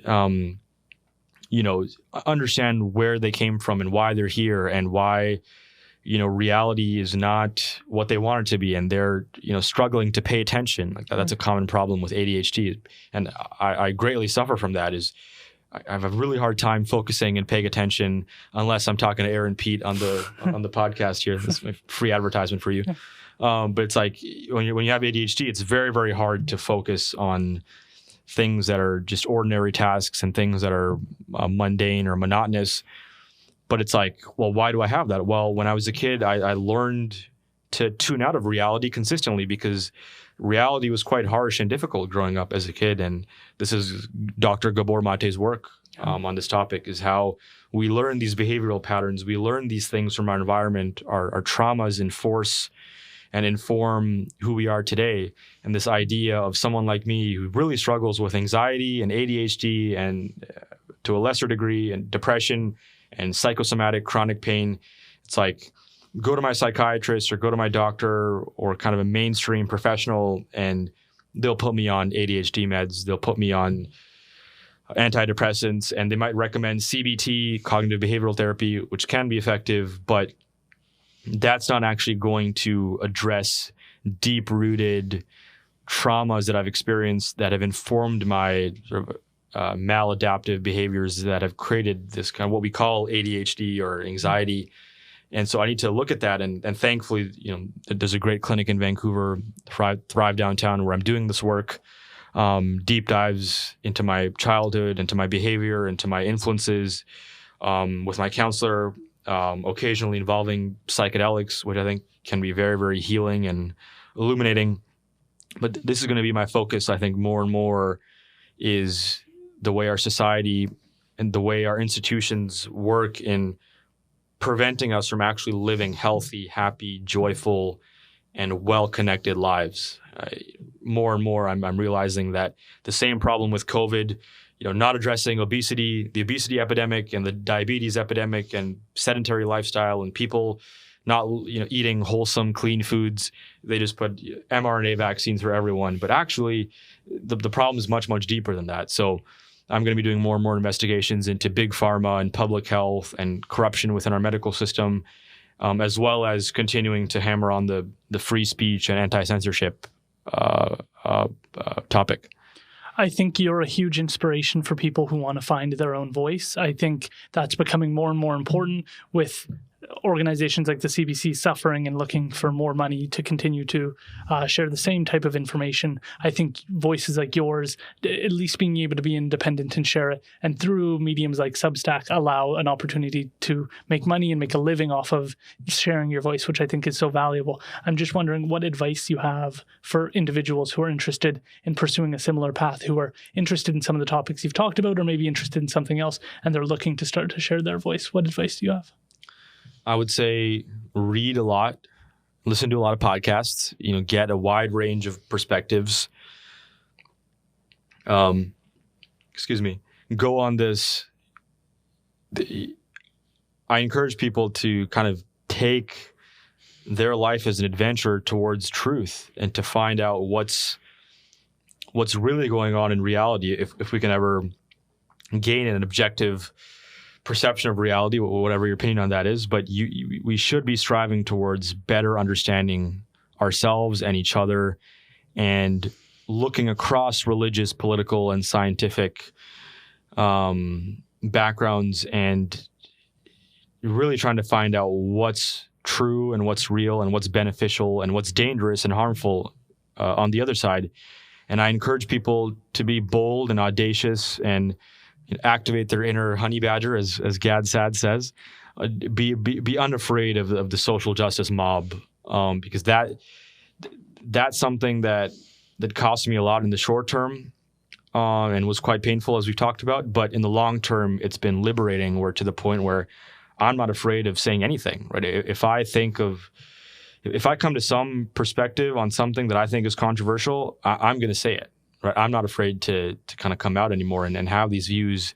And I think people should challenge orthodoxy where they can, and whether that's conservative or progressive. And I think people should be open-minded and acknowledge that whatever view they have, a lot of what we talked about earlier about racial injustice and changing behavior and government policy, a lot of what I said, goes against what my default views were 5-6 years ago. Right? I had differing views, but then I read different economists, different thinkers, different intellectuals on the topic, and have molded my perspective accordingly. And if I come across some new piece of data that points me in a different direction, I'm willing to go there. And so I encourage people to be open-minded and to look at different sources, read a lot of different information, and when it comes to the pragmatics of doing what I'm doing, really be bold and put yourself out there, and not be afraid to reach out. That's one thing that I did, and I was thinking about this the other day when someone on a podcast I was listening to, they were also asked about what advice they would give. And I'm like, I was thinking about what's worked for me. It's been like sending the emails to Sam Harris and Jordan Peterson and it was reaching out to Joe with my articles, Joe Rogan and Ben Shapiro and Dave Rubin and Brett Weinstein, like really putting in the effort to reach out and to show my work. And obviously the prerequisite to that is to having done good work and having, put out these big pieces and done the research. But at a certain point, you really want to be unafraid to put yourself out there and to show your art, show your creativity, show what you've done to the world, and just find a community and build more and more connections. I mean, that's really what I've been doing, building more and more connections and reaching out to people. And suddenly it's, small editors and bigger editors, and suddenly the New York Post and the Globe and Mail, places I've written for. And then you have your own platform and you reach out to Michaela Peterson wants to have you on your podcast. And then it's Jordan Peterson, and Jordan knows who you are. And then from Jordan, Brett and Joe, it's like building from the ground up, building that confidence and being courageous and bold in reaching out to people, and showing them what you're worth and what you're capable of. That's so fantastic. How can people follow along with your journey? Twitter, Rav Arora 1, and Instagram is rav.arora. But I do have a private account, which I'm contemplating at what point I want to just unleash the monster and go public. But I'm worried it'll be bad for my mental health, because Twitter is already just crazy enough with just so many DMs and connections and all these debates happening. And I kind of try to keep Instagram as private and insulated as I can. But I generally, people in Chilliwack or people that I know of or people that know me, they can, if they want to reach out to me, they can DM me on Instagram or Twitter. And yeah, that's primarily where I'm at. And in terms of my work, they can subscribe to my Substack, The Illusion of Consensus, and follow my podcast and my articles there. I really enjoyed doing this. This was a fantastic conversation. I think shows the importance of having nuanced conversation.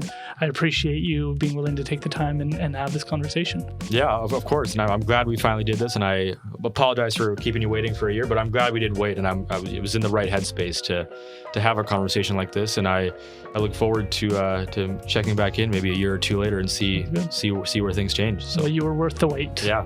Thanks, man.